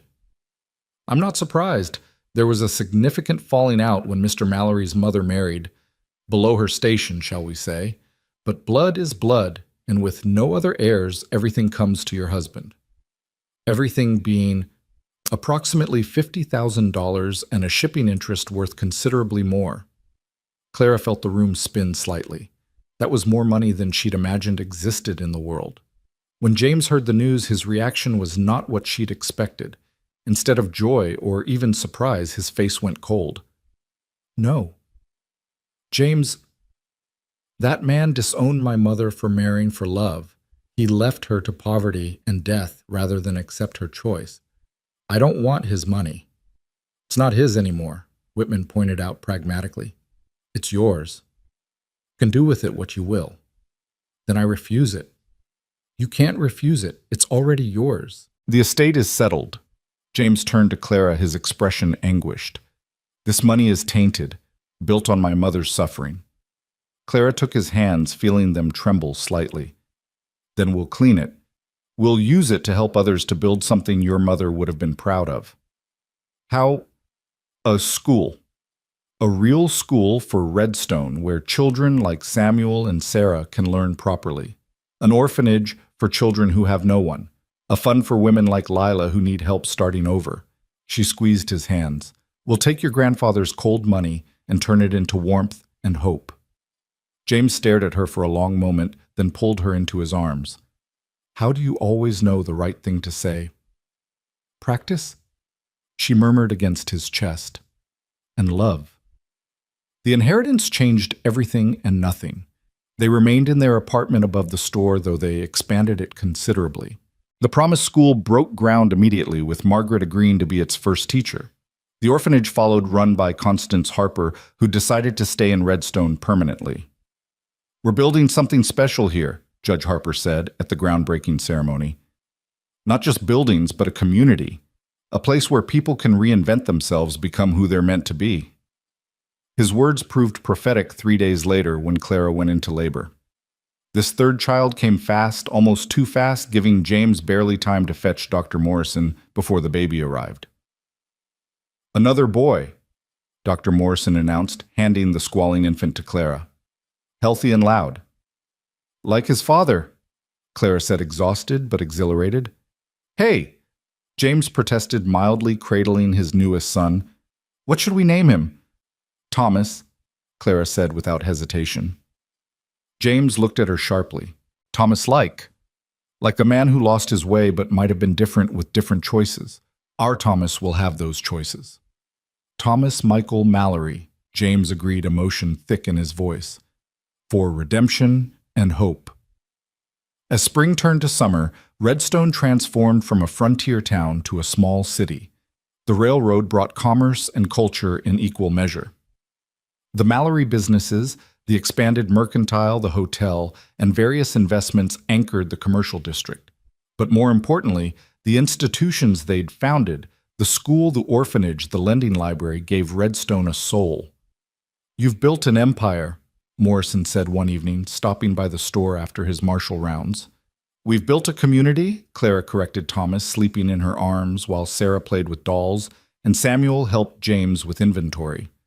Same thing, maybe. No, James said, looking up from his ledger. An empire is about power. A community is about people. Speaking from experience, Morrison asked with a slight smile. Speaking from learning, James replied. It was a week later during a particularly busy Saturday that Clara noticed the stranger. He was young, maybe 20, with the lean, hungry look of someone running from something. He lingered by the ammunition, his hand hovering near his gun, watching James with an intensity that made Clara's neck prickle. She moved casually to where the shotgun rested under the counter, catching James's eye. He followed her gaze, his expression not changing, but his posture shifting subtly. Can I help you? James asked the young man. You're James Mallory. I am. The gunslinger. Former gunslinger. I'm a shopkeeper now. The young man laughed bitterly. Right. The fastest gun in the West became a shopkeeper. Something funny about that. Everything. You were a legend. Now you're this. James set down his pen carefully. And what's wrong with this? It's a waste. All that skill, that reputation wasted on selling flour and fabric. I don't see it as waste. I see it as growth. The young man's hand moved to his gun. Prove you're still the legend. Draw. The store went silent. Clara's hand found the shotgun, but James made a small gesture. Wait. No. No, you're refusing. I'm refusing. I don't draw on children playing at being dangerous. I'm not a child. You're young enough to be my son, and you're making the same mistakes I made at your age, thinking violence makes you somebody. It made you somebody. It made me a killer. My family made me somebody. James moved slowly around the counter, hands visible and empty. What's your name, son? Why do you care? Because everybody has a name, a story, a choice to make about who they're going to be. The young man's hand trembled on his gun.